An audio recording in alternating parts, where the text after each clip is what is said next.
আমার বাবা একজন কৃষক, অনেক জমিজমা আছে আমার বাবার, কি নেই সেখানে, ধান আলু থেকে শুরু করে পটল পর্যন্ত।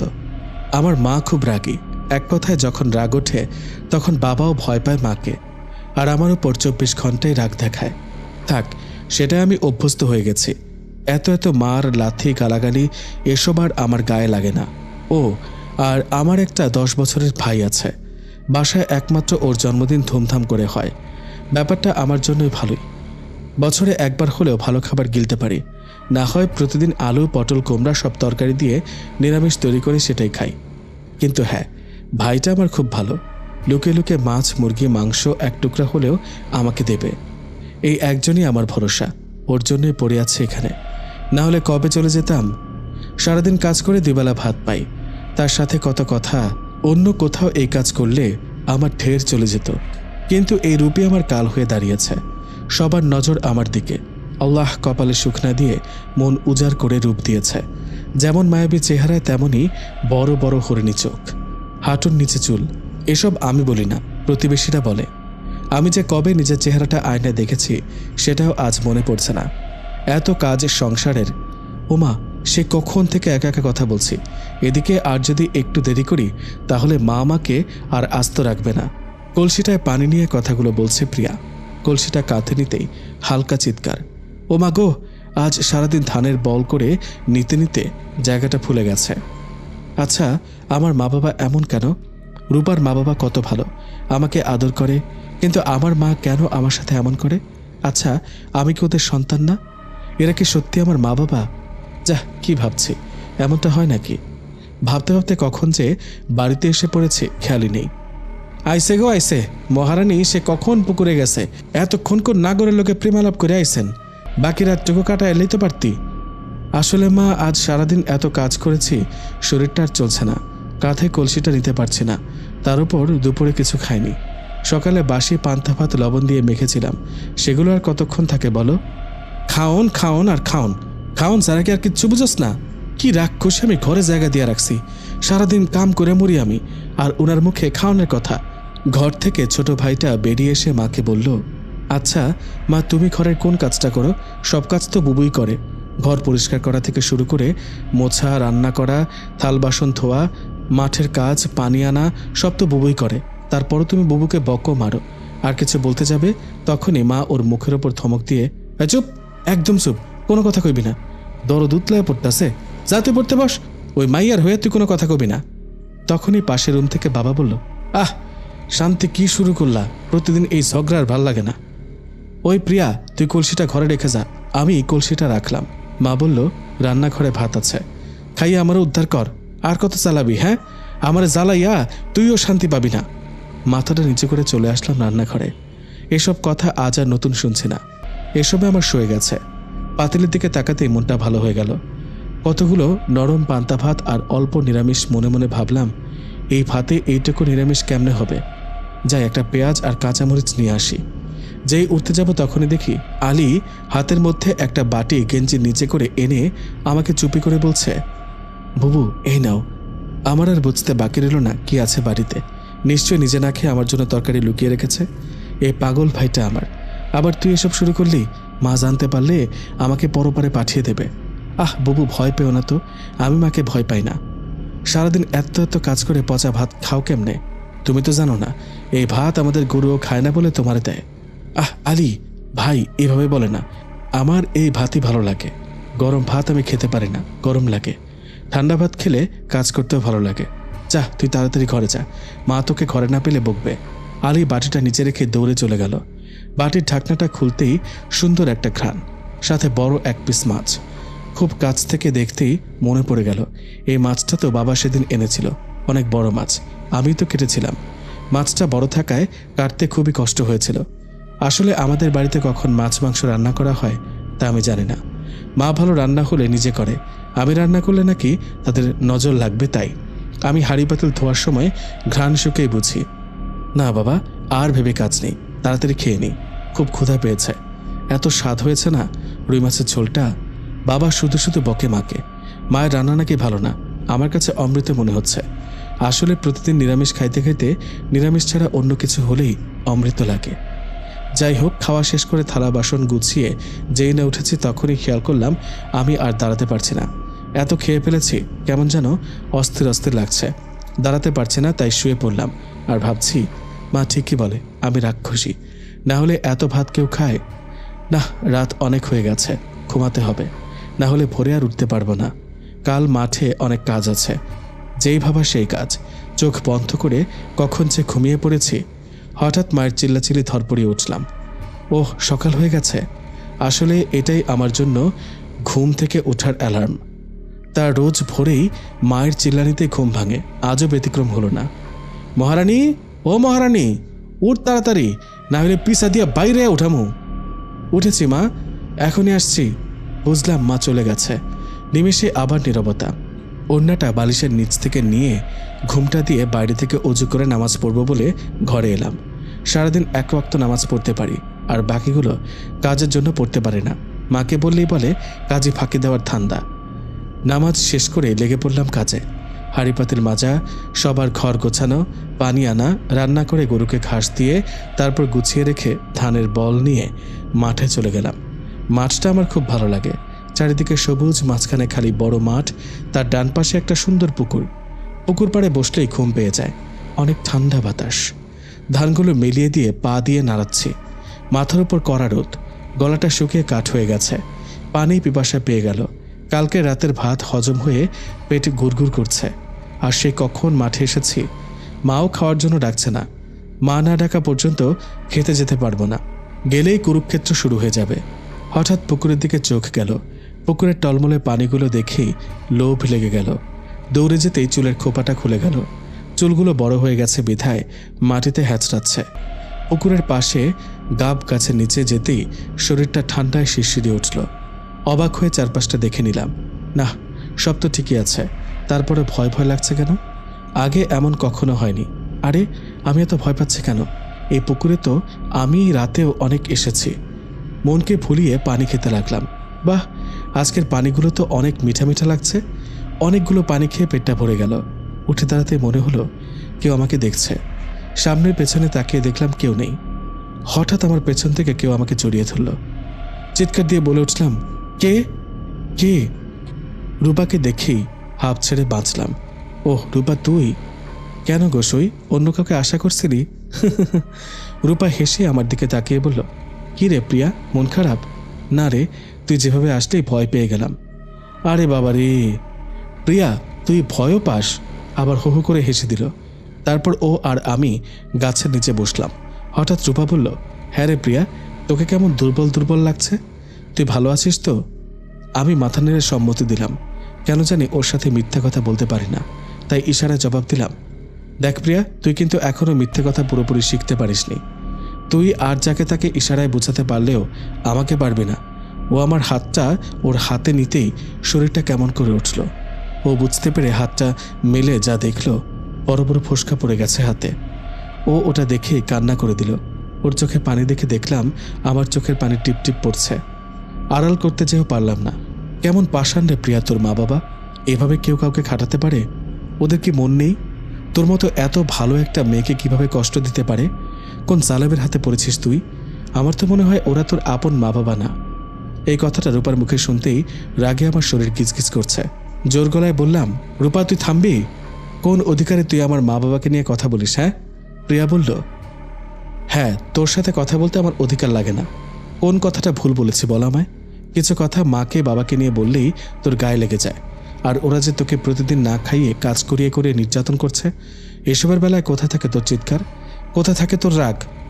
প্রিয়া, প্রিয়া রে, তুই এখান থেকে পালিয়ে যা। মুক্ত কর নিজেকে। মুক্তি দে তোর এই নির্যাতিত জীবনকে। দেখ, আমারও তো মা বাবা আছে, আমাকে কত ভালোবাসে।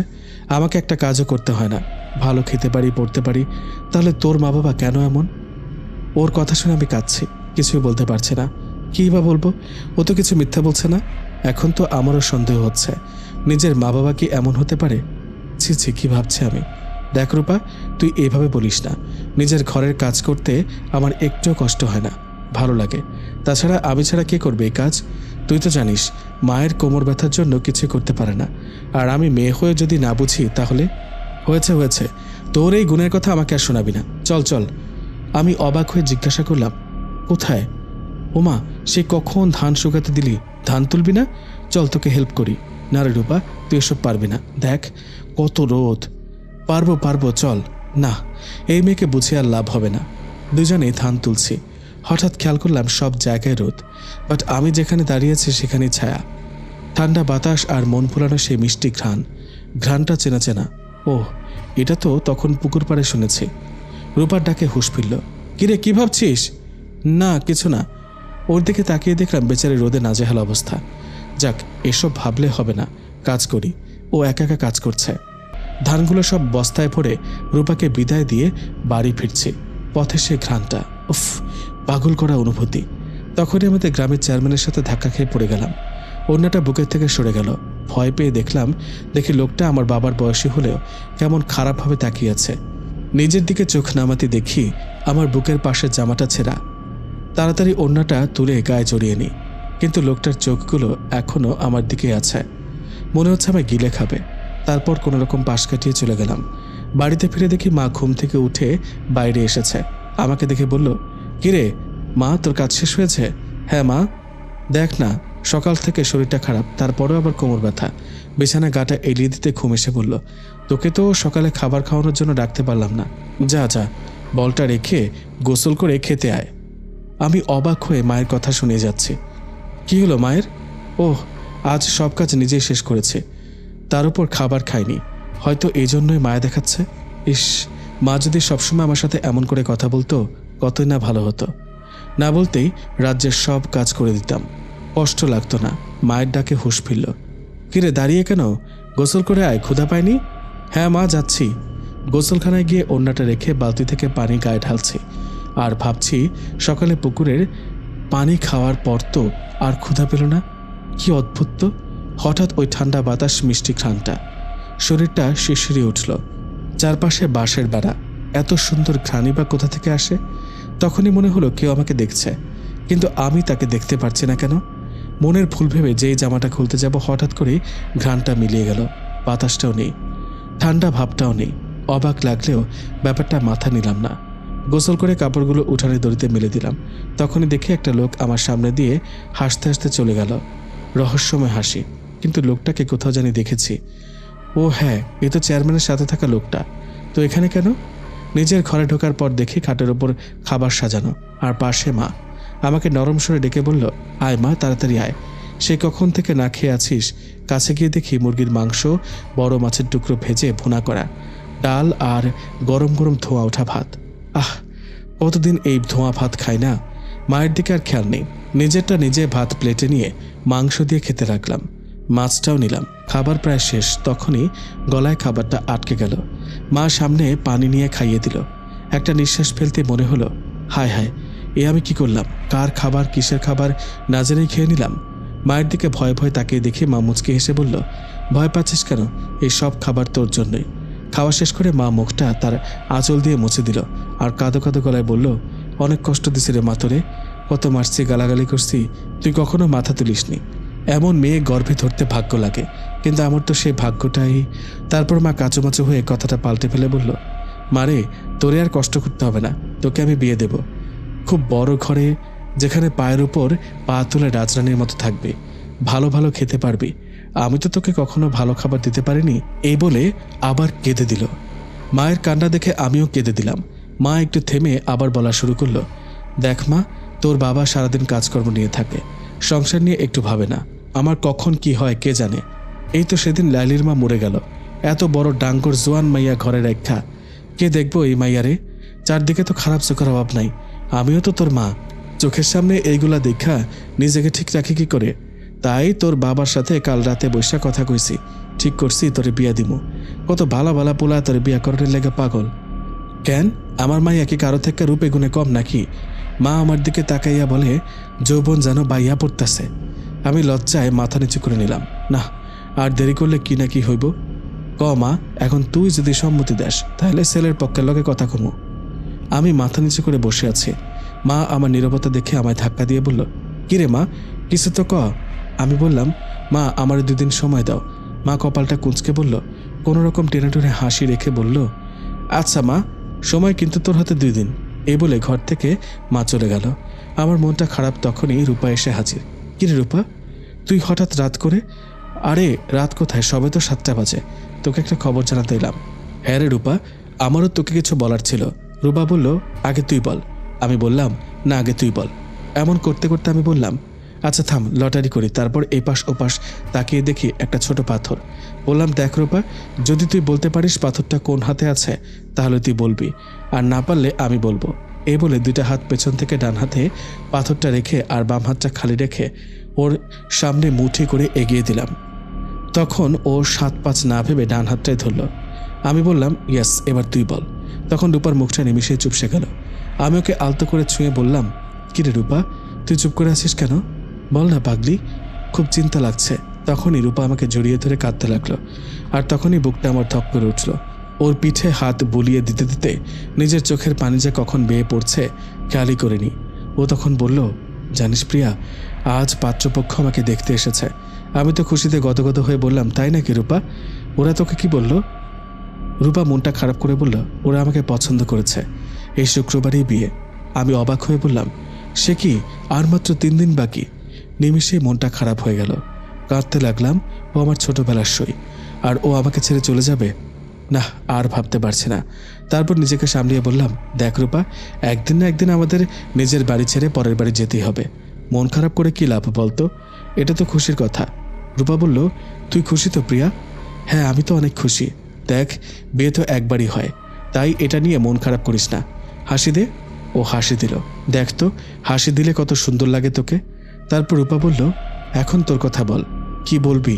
তখন আমি বললাম, রূপারে, আমার মা বিয়ের কথা বলতে এসেছিল, খুব আদর করে খাইয়েছে। মা আর আগের মতো নেড়ে ভালো হয়ে গেছে। রূপা তখন অবাক হয়ে বলল, কুকুরের লেজ কখনো সোজা হয় না, আর তোর মা তো ডাইনি, সে কি করে ভালো হয়? একটু রাগ দেখিয়ে রূপাকে বললাম, আবার আবার তুই শুরু করলে?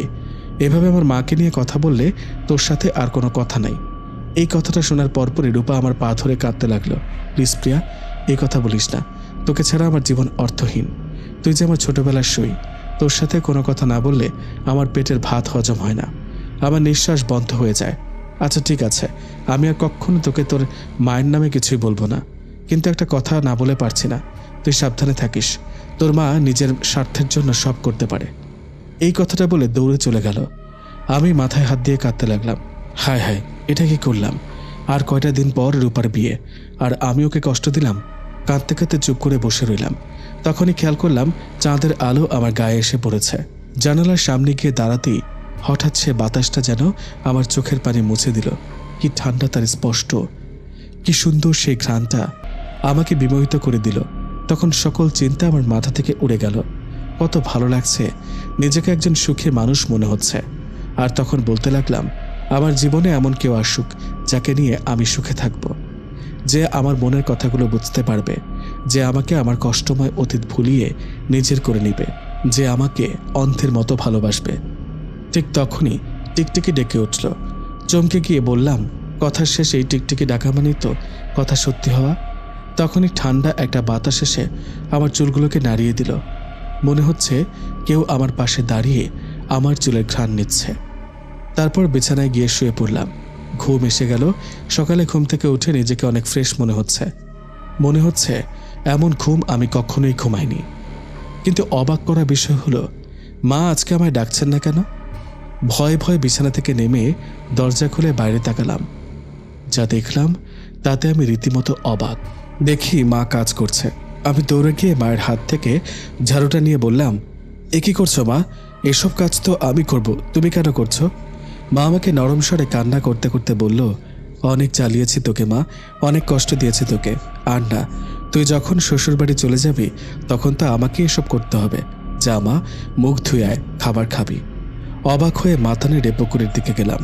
আর ভাবলাম, মায়ের কি হলো? আর আমার বিয়ে নিয়ে মায়ের এত আগ্রহ কেন? পরক্ষণে ভাবলাম, মা তো মাই হয়, সন্তানের জন্য তো চিন্তা থাকবেই। হঠাৎ দেখে কেউ আমার চোখ বন্ধ করে রেখেছে হাত দিয়ে। ভয় পেয়ে গেলাম, কে হতে পারে? হাতগুলো ছুঁয়ে দেখলাম নরম ছোট ছোট আঙুল। বুঝতে বাকি রইল না কে। আমার মিষ্টি ভাইটা আলী। তখনই আলী বলল, বাবু তুমি বুঝো কি করে আমি? আমার মিষ্টি ভাইটাকে চোখ বন্ধ করে বলতে পারি, আমার সোনা ভাইটা। আচ্ছা বাবু, আমাকে একটা কথা বলো, কি কথা, মা এত ভালো হলো কি করে? মাঝে মাঝে মাকে দেখলে আমি অবাক হয়ে যাই। তুমি কি ম্যাজিক করেছো? আমি হেসে বললাম, না রে ভাই, মা সবসময় ভালো ছিল। বকাঝকা করেছে কেন জানো? যাতে আমরা বিপথে না যাই, বুঝলে? যাও, তোমার পড়তে হবে, যাও সেখানে যাও। আলী আচ্ছা বলে চলে গেল। আজ পুকুর পাড়টা শান্ত আর নিস্তব্ধ মনে হচ্ছে। সেই বাতাস আর ঘ্রাণটাকে মিস করছি। মনে হয় আমি ওদের প্রেমে পড়ে গেছি। এই বলেই মুচকে একটা হাসি দিয়ে মুখ ধুয়ে বাড়ি চলে গেলাম। খাবার খেয়ে ঘরে এসে বসেছি মাত্র, মা কোনো কাজই করতে দিচ্ছে না। কাজের মানুষ আমি, কাজ না করলে ভালো লাগে না। যাই, গিয়ে দেখি রূপা কি করে। উঠানে যাওয়া মাত্রই মা ডাক দিল, প্রিয়া মা, কোথায় যাচ্ছিস মা? রূপার সাথে একটু দেখা করে আসি মা। মা আমার কাছে এসে বলল, আজকে কিন্তু শেষ দিন, কিছু ভাবলি? হ্যাঁ। কি? না শুনতে চাই না। হ্যাঁ মা, আজই বলবো তোমায়। রূপাদের বাড়ি গিয়ে দেখলাম দরজায় তালা ঝুলানো। পাশের বাসার চাচিকে বললাম, কি গো চাচি, রূপারা কোথায়? চাচি বলল, কেন রে, তুই জানিস না? কাল রূপার বিয়ে, আজ মার্কেটে গেছে বিয়ের শাড়ি গয়না আনতে। মনটা খারাপ হয়ে গেল। পুকুরে বসে আছি, তখনই বাতাসটা এলো, সাথে ঘ্রাণটাও। হারিয়ে গেলাম ঘুমের রাজ্যে। তখন আলী এসে ডাকছে, বুবু, ও বুবু। আমি চোখ মেললাম। আলী হেসে বলল, কোথায় ঘুমিয়ে আছো তুমি? পুকুর পাড়ে ঘুমানোর জায়গা নাকি? অবাক হয়ে গেলাম। এমা, এ তো বিকেল গড়িয়ে গেল, চল চল বাড়ি চল। আমাকে বাড়িতে আসতে মা বলল, সারাদিন কোথায় ছিলি? হ্যাঁ, দেখ শরীরের কি অবস্থা, যা গোসল করে আয়। গোসল করে খাওয়া দাওয়া করে রাত হয়ে গেল। রুমে এসে মনে হলো আমার ঘরে কেউ একজন আছে। কেমন যেন একটা পানের জর্দার মেশানো গন্ধ। তার উপর ওড়নাটা ফেলে চুল ঠিক করে বিছানায় শোবো, ঠিক তখনই কেউ আমাকে জড়িয়ে ধরলো। আমি ভয়ে চুপ হয়ে আছি আর হাতটা ছাড়ানোর চেষ্টা করছি, কিন্তু না। অনেক জোর গায়ে ও একটানে ওর কাছে ঘুরিয়ে বুকের সাথে জড়িয়ে ধরলো। আমি তো অবাক, আমি কি দেখছি? এই তো সেই লোকটা। চেয়ারম্যান সাহেব, আপনি আপনি এখানে কি করেন? আর ছাড়ুন আমাকে, ছাড়ুন বলছি। মেয়ের বয়সী একটা মেয়েকে এভাবে স্পর্শ করতে আপনার লজ্জা লাগে না? মুখের থেকে পান বের করে বলল, নাউজুবিল্লাহ, কি কও বউ? বউ মানে? কিসের বউ? ছাড়ুন আমায়, না হলে কিন্তু আমি চিৎকার করব, ছাড়ুন। চেয়ারম্যান একটা হাসি দিয়ে আমাকে খাটের ওপর ফেলে দিল। পিঠে ব্যথা পেয়ে আর নড়তে পারছে না। চিৎকার দিবি? দে দে চিৎকার। তুই আমার বউ, কাল তোর আর আমার বিয়া। তোরে যেদিন প্রথম দেখছি সেদিন থেকে আমার রাতের ঘুম হারাম হয়ে গেছে। তোর ওই আঁকা বাঁকা শরীরটা আমার মায়েরা ফেলছে, তাই আর নিজেরে সামলাইতে না পাইরা তোর মায়েরে 50,000 টাকা দিয়ে আইসি। তুই চিৎকার দিল কিচ্ছু হইব না। অবাক হয়ে তাকিয়ে রইলাম। আমি কি শুনছি? নিজের কানকেও বিশ্বাস করতে পারছি না। তাহলে কি রূপাই ঠিক? আমি ভুল কাছের মানুষগুলোকে আমি একটুও চিনতে পারিনি। ওরা আমাকে এমন একটা লোকের কাছে টাকার জন্য তুলে দিল। তখনই লোকটা আমার উপর এসে পড়ল, আমার 2 হাত চেপে ধরল। আমি ছাড়াতে পারছি না। আল্লাহকে ডাকছি, কি হবে আমার? কেউ কি নেই এই পশুর হাত থেকে আমায় রক্ষা করে? আমার জামাটা হাতার দিকে একটানে ছিঁড়ে ফেলল। আমি আল্লাহকে ডাকছি, ইয়া আল্লাহ, ইয়া রহমানুর রহিম, রক্ষা করো প্রভু, তুমি আমাকে রক্ষা করো। তুমি ছাড়া কেউ নেই আমাকে বিপদের হাত থেকে রক্ষা করার। রক্ষা করো খোদা, রহম করো। তখনই ও ছিটকে গিয়ে পড়ে ঘরের মেঝেতে। ঘরটা যেন কেঁপে উঠল। আমি কিছুই বুঝতে পারলাম না। আমি তোকে ধাক্কা দিইনি, তাহলে কি করে অত দূরে গিয়ে পড়ল? চেয়ারম্যানের কোমর বুঝি ভেঙেছে। চেয়ারম্যান একটু ভয় পেয়ে গেল। এই হ্যাংলা মাইয়ার শরীরে এত শক্তি এলো করতে? কোমরটা আমার গেল রে, মনে মনে বলল চেয়ারম্যান। চেয়ারম্যান আমার সামনে এগুলো না, বলল, তোর এই তেজ আমি কাল ভাঙবো, দেখবো কে তোরে আমার কাছ থেকে বাঁচায়। এই বলে চেয়ারম্যান ঘর থেকে হন হন করে বেরিয়ে গেল। আমি ওড়নাটা দিয়ে নিজের ছেঁড়া অংশটুকু ভালো করে ঢেকে নিলাম। তখনই মনে হচ্ছে কারো নিঃশ্বাসের শব্দ শুনতে পারছি। রাগে ফুঁসছে। আমি মায়ের কাছে যাব। কেন ওরা আমাকে টাকার জন্য একটা পশুর কাছে বিক্রি করে দিল? মায়ের দরজার সামনে যেতেই শুনলাম মা বাবা ঝগড়া করছে। বাবা বলছে, টাকার জন্য মেয়েটারে তুমি বুইরা চেয়ারম্যানের কাছে তুলে দিলা? তুমি জানো না চেয়ারম্যান 4টা বিয়া করছে? মা বলছে, তাতে কি হয়েছে? চেয়ারম্যানের একটা বউ তো বাইট না, চেয়ারম্যানের ফালায় চলে গেছে। চেয়ারম্যান বানজা, চেয়ারম্যানের কোনোদিন পোলামাইয়া হইব না। আমাকে প্রিয়া যদি ওইখানে বিয়া করে কত কত টাকার জমির মালিক হইব, তুমি জানো? বাবা ভেবে বলল, বুঝলাম, কিন্তু প্রিয়া কি আমাকে টাকা পয়সা দিব? তখন মা একটা বিশ্রী হাসি দিয়ে বলল, আমি তোমার মতো কাঁচা খেলোয়াড় না। শোনো, আমি কি প্ল্যান করছি। প্রথমে প্রিয়ারে চেয়ারম্যানের কাছে বিয়া দিব বইলা চেয়ারম্যানের শর্ত দিছি। বিয়াকরণের আগে চেয়ারম্যানের সব সম্পত্তি প্রিয়ার নামে করে দিতে। তারপর কয়দিন গেলেই চেয়ারম্যানের বিষ খাওয়ায় মাইরা প্রিয়ার নাম দিব। ওরে পুলিশে ধরে নিব, তাইলে ওর সব সম্পত্তি আমার আলী পাইব আর আমরা রাজত্ব করবো। এই কথা বলার পর বাবা বলল, বাবা রে, তোমার মাথায় তো শয়তানি বুদ্ধির কারখানা, তুমি আসলেই শয়তানের উপর বড় শয়তান। মা রেগে বলল, কি কইলা আলীর বাপ? বাবা ভয়ে কাচুমাচু হয়ে বলল, না না তেমন কিছু না, কইলাম শয়তানের মাথাও এমন বুদ্ধি নাই যা তোমার মাথায় আছে। তারপর দুজনেই হো হো করে হাসতে লাগলো। ওদের কথা শুনে আমি নড়তে পারছি না, মাথা ঘুরছে। এজন্যই এতদিন ওরা আমার সাথে ভালো ব্যবহার করেছে। ছি ছি ছি, ওদের জন্য রূপার সাথে কত ঝগড়াটাই না করেছে। না না, আমি আর ভাবতে পারছি না, পালাতে হবে আমায়, এখানে আর এক মুহূর্তও না। যেই বাইরে পা বাড়াবো তখনই মাটির কলসের সাথে ধাক্কা খেয়ে উঠানে পড়ে গেলাম। মা বাবার সাথে সাথে আমার দিকে অবাক হয়ে তাকিয়ে রইল। মা আমার কাছে এসে খপ করে চুলের মুঠি ধরে উঠিয়ে বলল, কিরে হারামজাদি, আমাদের সব কথা তুই শুনে ফেলছস? মা, আমার সাথে এমন কেন করলা? কি দোষ করছি বলো? আমার ছেড়ে দাও মা, কথা দিচ্ছি এই বাড়িতে আর আসবো না, তোমাদের জ্বালাবো না। মা হা হা করে হেসে বলল, তুই হয়ে যাবি, আজকাল রাতটা পার হইলে কাল তোর বিয়া, আর তোরে আমি ছাড়বো না। তুই হইলে আমার সোনার ডিম পাড়া মুরগি, তোরে কেমনে সারি? ক আলীর বাপ, কই তুমি? সামনে আসো, ধরো এই হারামজাদিরে, ঘরে বন্দি করে আসো। বাবা আমার চুলের মুঠি ধরে টানতে টানতে ঘরে নিয়ে আছড়ে ফেলল। আমি বাবার পায়ে ধরে বলতে লাগলাম, বাবা, ও বাবা, বাবা গো, আমাকে ছেড়ে দাও না প্লিজ, তুমি আমার সাথে এমনটা করো না, দয়া করো বাবা, একটু রহম করো বাবা। বাবা বলল, তুই আমার কিসের মেয়ে? আমার একটাই সন্তান, সে হলো আলী। লাথি দিয়ে চলে গেল। না, আর পারছি না, বুঝে গেছে আমার কপালে কি আছে। আমি আর কাঁদবো না, তিলে তিলে মরার চাইতে একেবারেই মরা ভালো। সারা রাত ঘুমাইনি, বসেই কাটালাম। বাইরে লোকের সমাগম, বুঝতে পারছি রান্নাবান্না আয়োজনে ব্যস্ত। রূপারও কোনো খোঁজ খবর নাই। আমি একা কি করব? এই বিপদে কেউ আমার পাশে নেই। ঠিক তখনই দরজা খোলার আওয়াজ পেলাম। দেখলাম কয়টা পাড়ার ভাবি। কি রে পিয়া, বসে কেন আসিস? হ্যাঁ, সারা রাত কি ঘুমাস নাই নাকি? আরে কি কও না, বিয়ার আগের রাতে কি কারো ঘুম হয় গো? প্রিয়ার মন তো চেয়ারম্যানের বাইত রয়েছে। হ হ, দেখো না, প্রিয়ার জামাইয়ের তো তস হইতেছে না, বেড়াই তোরে সকালবেলায় নেওয়ার লেগা পাগল হয়ে গেছে। কিরে, চুপ করে বসে আছিস কে? আরেকজন বলল, আরে ভাবি লজ্জা পাইতেছে, কি কইব? কিরে প্রিয়া, বুইরা বেটা দেখে কি মন খারাপ? আরেকজন বলে, আলো প্রিয়া, বুইরা গুলাই রসিক হয়, তোরে ভালোবাসায় টাকা পয়সায় বইরা দিব। উঠ উঠ, তোরে রেডি করে দিই। গোসল করিয়ে ঘরে আনছে। এসে দেখি বিছানার ওপর অনেক শাড়ি গয়না রাখা, সাথে আরও কিছু আছে। ওরা আমাকে লাল বেনারসি পরিয়ে দিল, সাথে গলায় ছোট বড় হার তো আছেই। চারজন মিলে চুল আঁচড়াচ্ছে, ঠোঁটে লাল লিপস্টিক। চুপ করে বসে আছি, যে যার মতো কথা বলেই যাচ্ছে, আর চুপ করেই বসে আছি, কোনো উত্তর দিচ্ছি না। সাজানো শেষে সবাই চলে গেল দরজা বন্ধ করে। আমি খাট থেকে নেমে বেড়া থেকে একটা ছুরি নিজের কোমরে গুজে নিলাম। নিজের জান দিব, কিন্তু ওই পশুর কাছে নিজের শরীর সঁপে দিব না। একটু পর হইচই লেগে গেল। বর আসছে কথাটা শুনেই বুকটা ধক করে উঠল। হঠাৎ আমার আলীর কথা মনে পড়ল। আমার ভাইটা কোথায়? ওর কোনো সাড়া নেই কেন? তখন ওরা আমাকে নেওয়ার জন্য আসলো। ভাবিকে বললাম, ভাবি, আমার ভাই আলী কই? ও মা, তুই জানিস না, আলী তো তোর মামার বাড়ি। আলী তো তোরে চেয়ারম্যানের বাইরে যাইতে দিব না, তোরে ছাড়া ওই থাকতে পারবো না। তাই ওরে তোর বিয়ের কথা না জানায়া তোর বাবা আলীরে মামার বাড়ি পাঠাই দিছে। চোখ দিয়ে পানি বের হচ্ছে না, হয়তো শেষ, কিন্তু বুকের ভেতরটা দুমড়ে মুচড়ে শেষ হয়ে যাচ্ছে। ওরা আমাকে ধরে বাইরে নিয়ে গেল। দেখলাম উঠানের মাঝখানে ছোটোখাটো একটা স্টেজ, তার উপর চেয়ারম্যান বসে রয়েছে। আমাকে দেখে পা থেকে মাথা পর্যন্ত বুলিয়ে নিল। ছি ছি, ছোট লোক ইতর, মরে যাব তবুও নিজেকে তোর কাছে বিলিয়ে দেব না। আমাকে নিয়ে চেয়ারম্যানের পাশে বসালো। হুজুর আসছে বিয়ে পড়াইতে। আমাকে বলল, মা, কবুল বলতে। আমি চুপ করে আছি, মুখ দিয়ে যেন কোনো শব্দ বেরোচ্ছে না। কয়েকবার হুজুর বলল, বলো মা, কবুল বলো। পেছন থেকে মা ধাক্কা দিয়ে বলল, কিরে হারামজাদি, কবুল কইয়া আমার উদ্ধার কর কালমুখী, আর কত জ্বালাবি, তাড়াতাড়ি কবুল কইলাম। যখনই বলতে যাব তখনই দেখি কতগুলো পুলিশ দেখে আমার হাত পা কাঁপতে লাগলো। জীবনে এই প্রথম আমাদের বাড়িতে পুলিশ।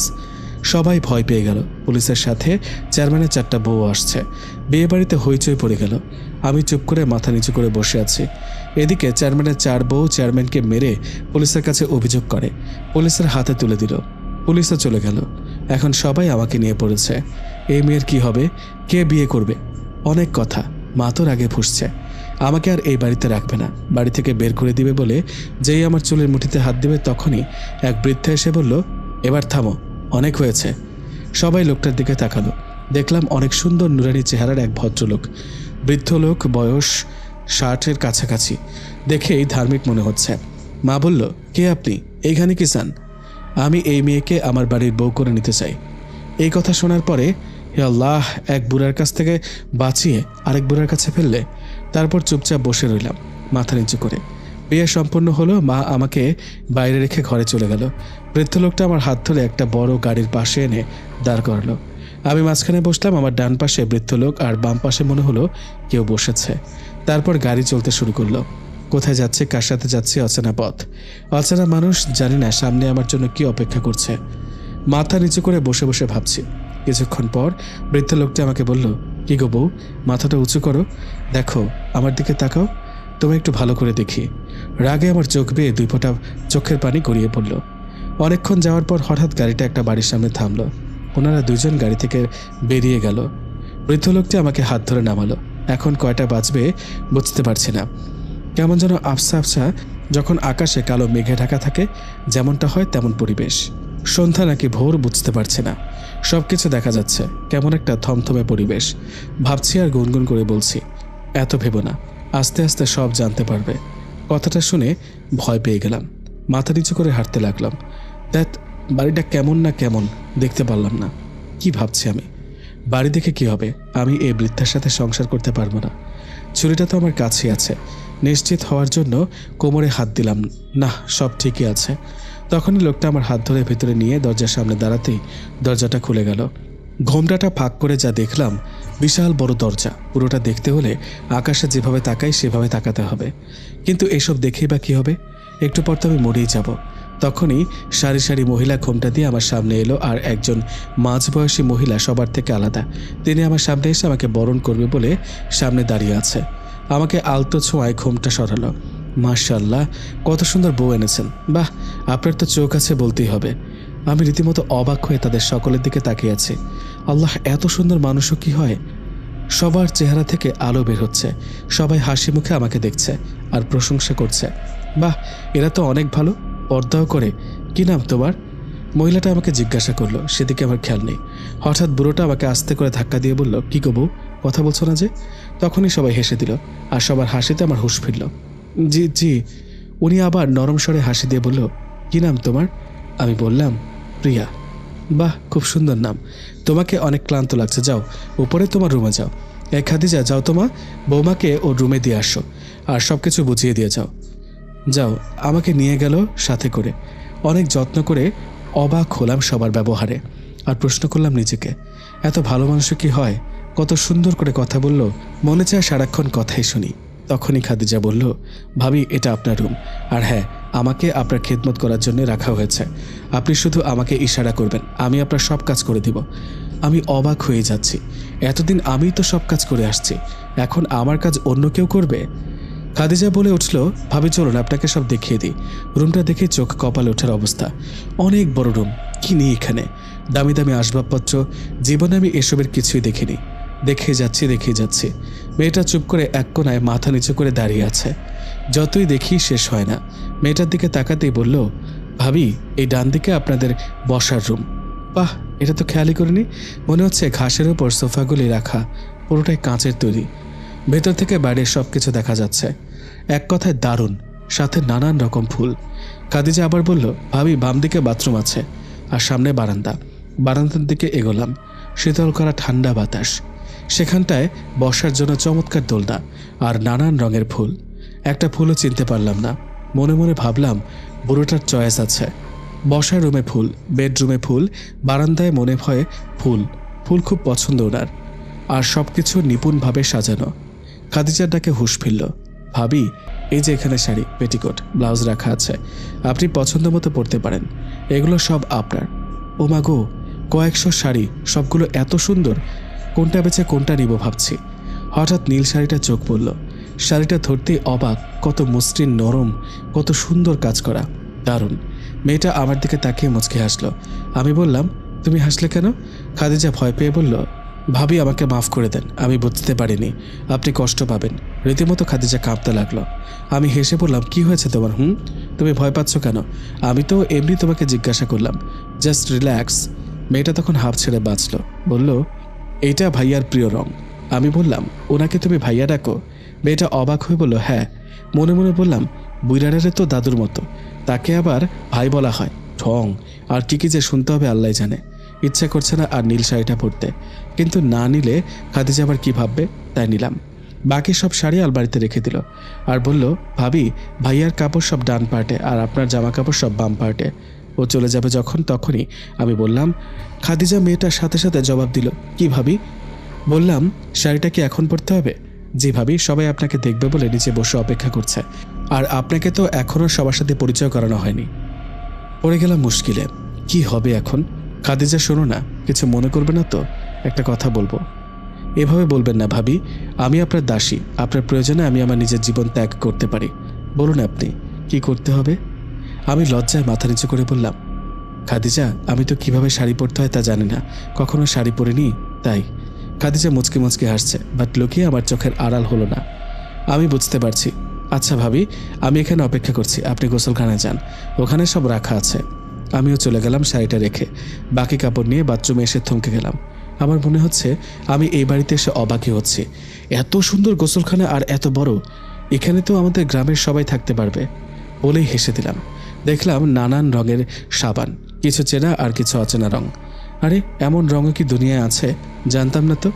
না, এসব যত দেখব দেখা শেষ হবে না। অদ্ভুত এই বাড়িটা। খাদিজা আমার জন্য অপেক্ষা করছে, তাড়াতাড়ি গোসল শেষ করতে হবে। অনেকক্ষণ শাওয়ার নিলাম, তারপর ব্লাউজ আর পেটিকোট পরে বড় একটা টাওয়াল গায়ে জড়িয়ে নিয়ে বাইরে গেলাম। দেখলাম খাদিজা ঠিক সেখানে মাথা নিচু করে দাঁড়িয়ে আছে। আমি সামনে যেতে ও এগিয়ে এসে পরম যত্নে শাড়িটা পরিয়ে দিল। ওর ছোঁয়া যখন গায়ে পড়ে তখনই আমি কেঁপে উঠি। কি ঠান্ডা ওর হাত! আচ্ছা, মানুষের শরীর কি এত ঠান্ডা থাকে? তখনই খাদিজা বলল, ভাবি শাড়ি পরা শেষ, আপনার চুলগুলো আঁচড়িয়ে দিই। টাওয়ালটা চুলের থেকে খুলতেই খাদিজা অবাক। মাশাআল্লাহ ভাবি, আপনার চুল যেমন কালো, রেশমি ও সুন্দর। একদমই বলে থামল। দেখলাম বেচারি চুল আঁচড়াতে গিয়ে নাজেহাল অবস্থা, একা পারছে না, তাই আমিও সাথে হেল্প করছি। জানেন ভাবি, এই বাড়িতে চুল কাটা নিষেধ। অবাক হয়ে বললাম, কেন?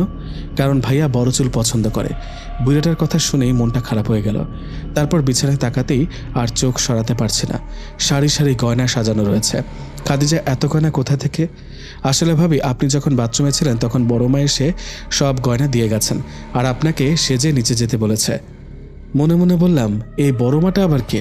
তারপর ও আমাকে সুন্দর করে ঠোঁটে গোলাপি লিপস্টিক আর চোখে কাজল, হাতে ভারী সোনার বালার সাথে চুড়ি, বড় ছোট ভারী ভারী হার, যা আমি কোনোদিন পরেছি তো দূরের কথা, চোখেও দেখিনি।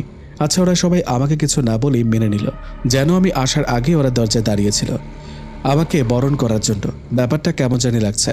হঠাৎ খাদিজা বলল, ভাবি আয়নায় তাকিয়ে দেখুন, কেমন পরিদের থেকেও সুন্দর লাগছে, ঠিক যেন স্বর্গের অপ্সরী। আয়নায় তাকিয়ে নিজেকে আর চিনতে পারছি না। এটা কি সত্যি আমি? কতদিন নিজেকে দেখিনি। নীল শাড়িতে সত্যি আমাকে অনেক সুন্দর লাগছে। খাদিজা বলল, ভাবি আপনি নিজেকে আর কত দেখবেন? বড় মা সবাই অপেক্ষা করছে আপনাকে দেখার জন্য। তখনই ছুরিটার কথা মনে পড়ল। আচ্ছা খাদিজা, তুমি দরজার সামনে দাঁড়াও, আমি একটু আসছি। চুপচাপ ও দরজার সামনে দাঁড়িয়ে আছে। আমি বাথরুমে বেসিনে রাখা ছুরিটা নিয়ে বালিশের নিচে লুকিয়ে রাখলাম। তারপর খাদিজার সাথে নিচে নামতেই সবাই আমাকে দেখে উঠে দাঁড়ালো। অবাক চোখে সবাই আমাকে দেখছে। লজ্জায় আমার চোখ নিচে নামিয়ে ফেললাম। সবাইকে সালাম করলাম। বাহ বউ, তোমাকে অনেক সুন্দর লাগছে, বিধাতা পরম যত্নে তোমায় বানিয়েছে। বুড়োটার মুখে এই কথাটা শুনে মাথায় রাগ উঠে গেল। একটা মহিলা, আমি ওনাকে চিনি না, সম্পর্কে উনি আমার কে হন, বাট উনি আমাকে বরণ করেছিলেন। বাহ, আমার ঘরে এতদিনে একটা লক্ষ্মী আসলো, কত সুন্দর লাগছে, যেন আলোয় আলোয় আমার ঘরটা আলোকিত হয়ে গেল। হঠাৎ উনি নিচের দিকে তাকিয়েই রেগে গেল। ওনাকে দেখে এমন সবাই ভীত হয়ে গেল। আমি ওনার দিকে তাকিয়ে আস্তে আস্তে নিচে তাকালাম। দেখলাম উনি আমার চুলের দিকে তাকিয়ে আছেন। মনে মনে ভাবলাম, খাদিজা তো বলেছিল এই বাড়ির সবাই লম্বা চুল পছন্দ করে, কিন্তু উনি কেন আমার চুল দেখে রেগে গেছেন? তখনই উনি বলল, খাদিজা, লুৎফা, মাইশা, তোরা থাকতে আমার বৌমার চুল নিচে পড়ে আছে। তখনই ওরা দ্রুত আমার চুল উঠিয়ে নিল। তারপর খাবার টেবিলে গেলাম। বাহ, রাজকীয় সব খাবার, নানান রঙের ফল, পাখির মাংস থেকে শুরু করে কি নেই এখানে, দেখে আর ঘ্রাণ শুনে পেট ভরে যাচ্ছে। হঠাৎ বুড়োটার আগমন টেবিলে। কি বউ, এসো এসো, আমার পাশে বসো, আমি তোমার পাশে বসে খাবো বউ। মনে মনে বললাম, কি আদিক্ষেতা, মনটা চায় বুড়োটার গলায় টিপতেই। শখ কত এই বয়সে, এত পীড়িত। যৌবনে কেমন ছিল আল্লাহ জানে। হঠাৎ আমার হাত ধরে ওনার পাশে নিয়ে বসালেন। এত বড় খাবার টেবিলে আমরা মাত্র 3 জন, আর এত এত দাসী। তখনই বুড়োটা বলল, আর কাকে খুঁজছো বউ? সবাইকে পাবে, কিছু কাজ থাকার কারণে বাড়ির কিছু সদস্য বাইরে গিয়েছে। আমি তো অবাক, বাবারে, এই বুড়োটা তো মনের কথাও বুঝতে পারে। না বাবা, মনে মনে আর কিছুই ভাববো না। বুড়োটা সব বুঝতে পারে। তখন বুড়োটা বলল, এত কিছু ভেবো না তো বউ, খাবার দেওয়া আছে, খাও। খাবারের সময় এত কিছু কি ভাবতে হয় বলো? বাহ, জিভে জল এসে বলল। সে কখন কি খেয়েছি, কিন্তু এই খাবার কি আমার পেটে সইবে? এতদিন তো বাসি পচা খেয়ে এসেছি। না, ক্ষুধাটাও পেয়েছে বেশ। খাবারের কথায় বা কি বলবো, নাম না জানা খাবার, জীবনেও দেখি নেই। খাবারটা মুখে দিতেই বাহ, কি সমুদয় খাবার পেট ভরে খেয়েছি। খাদিজা এবার আমার রুমে নিয়ে গেল আর বলল, ভাবি কিছু লাগলে শুধু আমার নামটা মুখে উচ্চারণ করবেন। বললাম কেন? বলল আমি চলে আসবো। আমি মাথা নাড়িয়ে হ্যাঁ সূচক জবাব দিলাম। ও চলে গেল। আমি বারান্দায় গিয়ে দাঁড়ালাম। সুন্দর বাতাস বইছে, কিন্তু আমি ওই ঘ্রাণ আর বাতাসটাকে খুব মিস করছিলাম। হঠাৎ মা বাবার কথা মনে পড়ে গেল। আচ্ছা, মা বাবা নিজের স্বার্থের জন্য আমার সাথে এমনটা করতে পারলো কেন? ওরা আমার জীবনটা শেষ করে দিল কেন? ভাইটার কথা মনে পড়তেই দুই চোখ বেয়ে অবিরত পানি পড়ছে। আমার ভাইটা কি জানি কি করছে। আচ্ছা, ও কেমন আছে, কি করছে? আমাকে বাড়িতে না পেয়ে কি কান্না করছে? আর রূপা, ওর বিয়েটা কি হয়ে গেছে? সবার কথা মনে পড়ছে। খুব দেখতে ইচ্ছে করছে, ছুটে যেতে ইচ্ছে করছে আমার ওই পুকুর পাড়ে। মনটা ভারী হয়ে যাচ্ছে, ভীষণ কষ্ট হচ্ছে, কাঁদছি। তখনই হঠাৎ ওই ঘ্রাণটা আর বাতাসটা আমায় ছুঁয়ে গেল। নিমিষে মনটা হালকা হয়ে গেল। মনে হচ্ছে নিজেকে এখন ফ্রেশ লাগছে। হঠাৎ দরজা লাগানোর শব্দ, বুকটা ধক করে উঠল। তবে কি বুড়োটা চলে এলো? কি হবে এখন? ছুরিটা তো আমার কাছে নেই, বালিশের নিচে। যাহ, কি হবে এখন? কি করব না করব ভাবতে ভাবতে আস্তে করে পেছনে তাকাচ্ছি। না, কিছু তো একটা করতেই হবে। আমাকে ভয় পেলে হবে না, সাহস করতে হবে। তিলে তিলে মরার চাইতে একেবারেই মরব। আর আমি এত ভাবছি কেন? মরে তো অনেক আগে গিয়েছি, এখন শুধু জানটা বের করার পালা। না, এই বুড়োর সাথে সংসার করার চেয়ে মরে যাওয়াই ভালো। পেছনে তাকিয়ে আস্তে করে চোখ খুললাম। ওমা, আমি তো অবাক। এ আমি কাকে দেখছি? রাজপুত্রের মতো কেউ আমার সামনে দাঁড়িয়ে আছে। উফ, কি দারুণ! আচ্ছা, আমি কি সত্যি দেখছি নাকি স্বপ্ন? যেমন চেহারা তেমন ফিগার, তেমনই হাইট, বডি। বাহ, ছেলেটা তো খুব সুন্দর। ছেলেটা লজ্জায় লাল হয়ে গেছে, লজ্জায় নিচে তাকিয়ে আছে। আচ্ছা, এটা কি বাস্তব? হঠাৎ নিজের হাত দিয়ে অন্য হাতে চিমটি কাটতে হুঁশ ফিরল। হঠাৎ বিকট চিৎকার, শরীরে যত শক্তি ছিল সব শক্তি উজাড় করে দিলাম। ছেলেটা কি করবে না করবে? এদিক সেদিক তাকিয়ে চুপ করুন প্লিজ। কি করছেন? থামুন প্লিজ, কি হয়েছে আপনার? বলুন আমায়। না পেরে ছেলেটা সরি বলে আমার মুখটা চেপে ধরে বলল, কি ভয়ঙ্কর মেয়ে রে বাবা, বাড়ি থেকে তো মনে হয় ফু দিলেই উড়ে যাবেন, কিন্তু না, ভিতরে ভিতরে এত শক্তি। আমি তো ফার্স্ট ভাবলাম ভূমিকম্প হচ্ছে। না না, নিমিষে ধারণাটা পাল্টে গেল। এ তো আমার রুমে ছোটোখাটো একটা সুনামি বয়ে গেল। আল্লাহ জানে বাকি ঘরের অবস্থা কি। হে মেয়ে, আমি কি ভূত, হ্যাঁ, যে চিৎকার দিতে হবে? বলো, কেন চিৎকার করেছো? ছেলেটা তো বড় ধাপ্পাবাজ। আমার মুখ চেপে ধরে রেখেছে, আবার আমাকে প্রশ্ন করছে, আবার সেগুলোর আনসারও চাচ্ছে। মেন্টাল নাকি? মনে মনে বলতে লাগলাম। আমি করতে করতে তখনই মুখটা ছেড়ে দিল সে। আর আমি প্রাণ ভরে শ্বাস নিয়ে বললাম, এই যে মিস্টার গমভাট, কি পেয়েছেন বলুন তো? মুখ চেপে ধরে রেখেছেন, তারপর আবার বেশি বকছেন। মেন্টাল নাকি আপনি? আর আপনি কে? এখানে কেন এসেছেন? আপনি চুপ করুন, আস্তে কথা বলুন, সবাই চলে আসবে। শুনুক সবাই, দেখুক অন্যের ঘরে একটা ছেলে ঢুকে দরজা লাগায় কোন সাহসে। আরে বাবা, আমার কথা তো শুনুন। না, শুনবো না। আপনি ওনাকে ডাকুন। কাকে ডাকবো? কেন? যার সাথে আমার বিয়ে হয়েছে, ওই বুড়োটাকে ডাকুন। তখনই দরজায় করাঘাত। নিশ্চয়ই সুনামির আঘাতে এখন আমার ঘরে সবাই এসেছে। গিয়ে দরজা খুলতে দাদু, মা, বাড়ির কাজের মেয়েরাও চলে এসেছে। মা, দাদু ঘরে ঢুকলো। ওরা সবাই দরজাটা লাগিয়ে দিয়ে বাইরে দাঁড়িয়ে আছে। কি হয়েছে? কি হয়েছে? এত চিৎকার চেঁচামেচি কিসের? আর বলো না মা, আমাকে ওনার পছন্দ হয়নি, উনি দাদুকে খুঁজছে। হালকা কাঁদো কাঁদো স্বরে, দাদু গো, কি আছে তোমার মাঝে যা আমার নেই? বাসরাতে আমার বউ আমাকে না খুঁজে তোমাকে খুঁজছে। তুমি এই বয়সে এসে কি লজ্জায় ফেললে আমায়? দেখো দাদু, দেখো, আমার মতো একটা স্মার্ট হ্যান্ডসাম ড্যাশিং ছেলেকে রেখে তোমার মতো 60 বছরের বুড়োকে খুঁজছে। হায় হায়, এই মুখ আমি কাকে দেখাবো? আমি তো রীতিমতো অবাক। কি বলছে এই ছেলে? ওর সাথে আমার বিয়ে হয়েছে আর আমি টেরও পেলাম না। এর পাবোটা কি করে? যা অবস্থা ছিল, ছি, তখন আমি চিৎকার চেঁচামেচি না করে ওনার কথাগুলো শুনলে হয়তো আমাকে এই লজ্জার মুখোমুখি হতে হতো না। আমি না হয় নার্ভাসে ওসব করেছি, কিন্তু উনি সে কখন থেকে ন্যাকা কান্নার ড্রামা করেই যাচ্ছে। মনে মনে, দাদু দেখো, দাদু ভাই, আমার আর কত বয়স হয়েছে বলতো? সবে তো 60-এ পা দিলাম। বয়সে তুমি আমাকে হারিয়ে দিতেই পারো, আই ডোন্ট মাইন্ড, বাট আমার রূপে আমি তোমাকে হারিয়ে দিতে পারবো। দেখেছো, তোমার বউ আমার উপর ফিদা। সেখানে তুমি নিজেকে হ্যান্ডসাম বলছো। সেম দাদু ভাই সেম। দেখো না, যখন আমি তোমার সাথে বাইরে বের হই তখন মেয়েরা কেমন আমার দিকে ডাবডিবিয়ে তাকিয়ে থাকে, তাই তো আমি বাইরে তেমন বের হই না, আমারও সব ভালো লাগে না। ইউনো। মা বলল, বাবা কি শুরু করলেন বলুন তো? আর এই দুষ্টু কি বলবো, এদের কথা। নাতি দাদু যখন এক হয় তখন বাড়িটা মাথায় উঠে যায়। শুধু শুধু আমার নতুন বৌমাকে জ্বালাচ্ছে। এই যে বৌমা, তুমি ভয় পেও না তো, আসো এদিকে আসো, তোমাদের সাথে পরিচয় করিয়ে দিই। এই যে দেখছো সাদা পাঞ্জাবি পরা, চোখে চশমা, হাতে লাঠি, উনি আর কেউ নয়, তোমার দাদা শ্বশুর। আর এই যে বাদরটা দেখছো, এই হচ্ছে তোমার বর, আমার বড় ছেলে শুভ। বাকি আরও সদস্য আছে, তারা একটি কাজের উদ্দেশ্যে বাড়ির বাইরে আছে। আর বাবা, এই দুষ্টু ছেলে তোমাকেও বলছি, আমার মিষ্টি বৌমার সাথে আর কেউ দুষ্টুমি করবে না। এমনিতেই বেচারে নিজের বাড়ি ছেড়ে নতুন বাড়িতে এসেছে, তার মনের অবস্থাটা যে কি সেটা একমাত্র মেয়েরাই বোঝে। তোমরা কি বুঝবে? বাসার সবাইকে ছেড়ে এসেছে, কষ্ট তো লাগবেই, তার উপর তোমাদের এক্সট্রা যন্ত্রণা। বাবা চলুন আপনাকে ঘরে দিয়ে আসি। আর হ্যাঁ, কোনো দুষ্টুমি নয়, বুঝলি শুভ? হ্যাঁ মা, বুঝেছি। তারপর মা আর দাদু চলে গেল। শুভ গিয়ে দরজাটা অফ করে যেই না তাকাবে, প্রিয়া বলল, এই ছেলে, এই দরজা অফ কেন করছেন? দরজা খুলুন বলছি। শুভ বলল, প্রথমত আমার নাম শুভ, এই ছেলে এই ছেলে না। দ্বিতীয়ত আজ আমার বাসরাত, তাই দরজা লাগিয়েছি। বাসরাতে আমরা কত কিছু করব, তাছাড়া দরজা খুলে রাখলে সবাই কি ভাববে? কে কি ভাববে? ওহ, আমাকে কপি করা হচ্ছে? বুঝি বুঝি, সামনে একটা হ্যান্ডসাম ছেলে থাকলে তাকে ইমপ্রেস করার জন্য মেয়েরা এমনটাই করে থাকে। হ্যাঁ, আর যেন কি বললে? অনেকটা ভেবে বলল, ও হ্যাঁ মনে পড়েছে, সবাই কি ভাববে। তাই তো তুমি কি ভেবেছ আমি বোকা?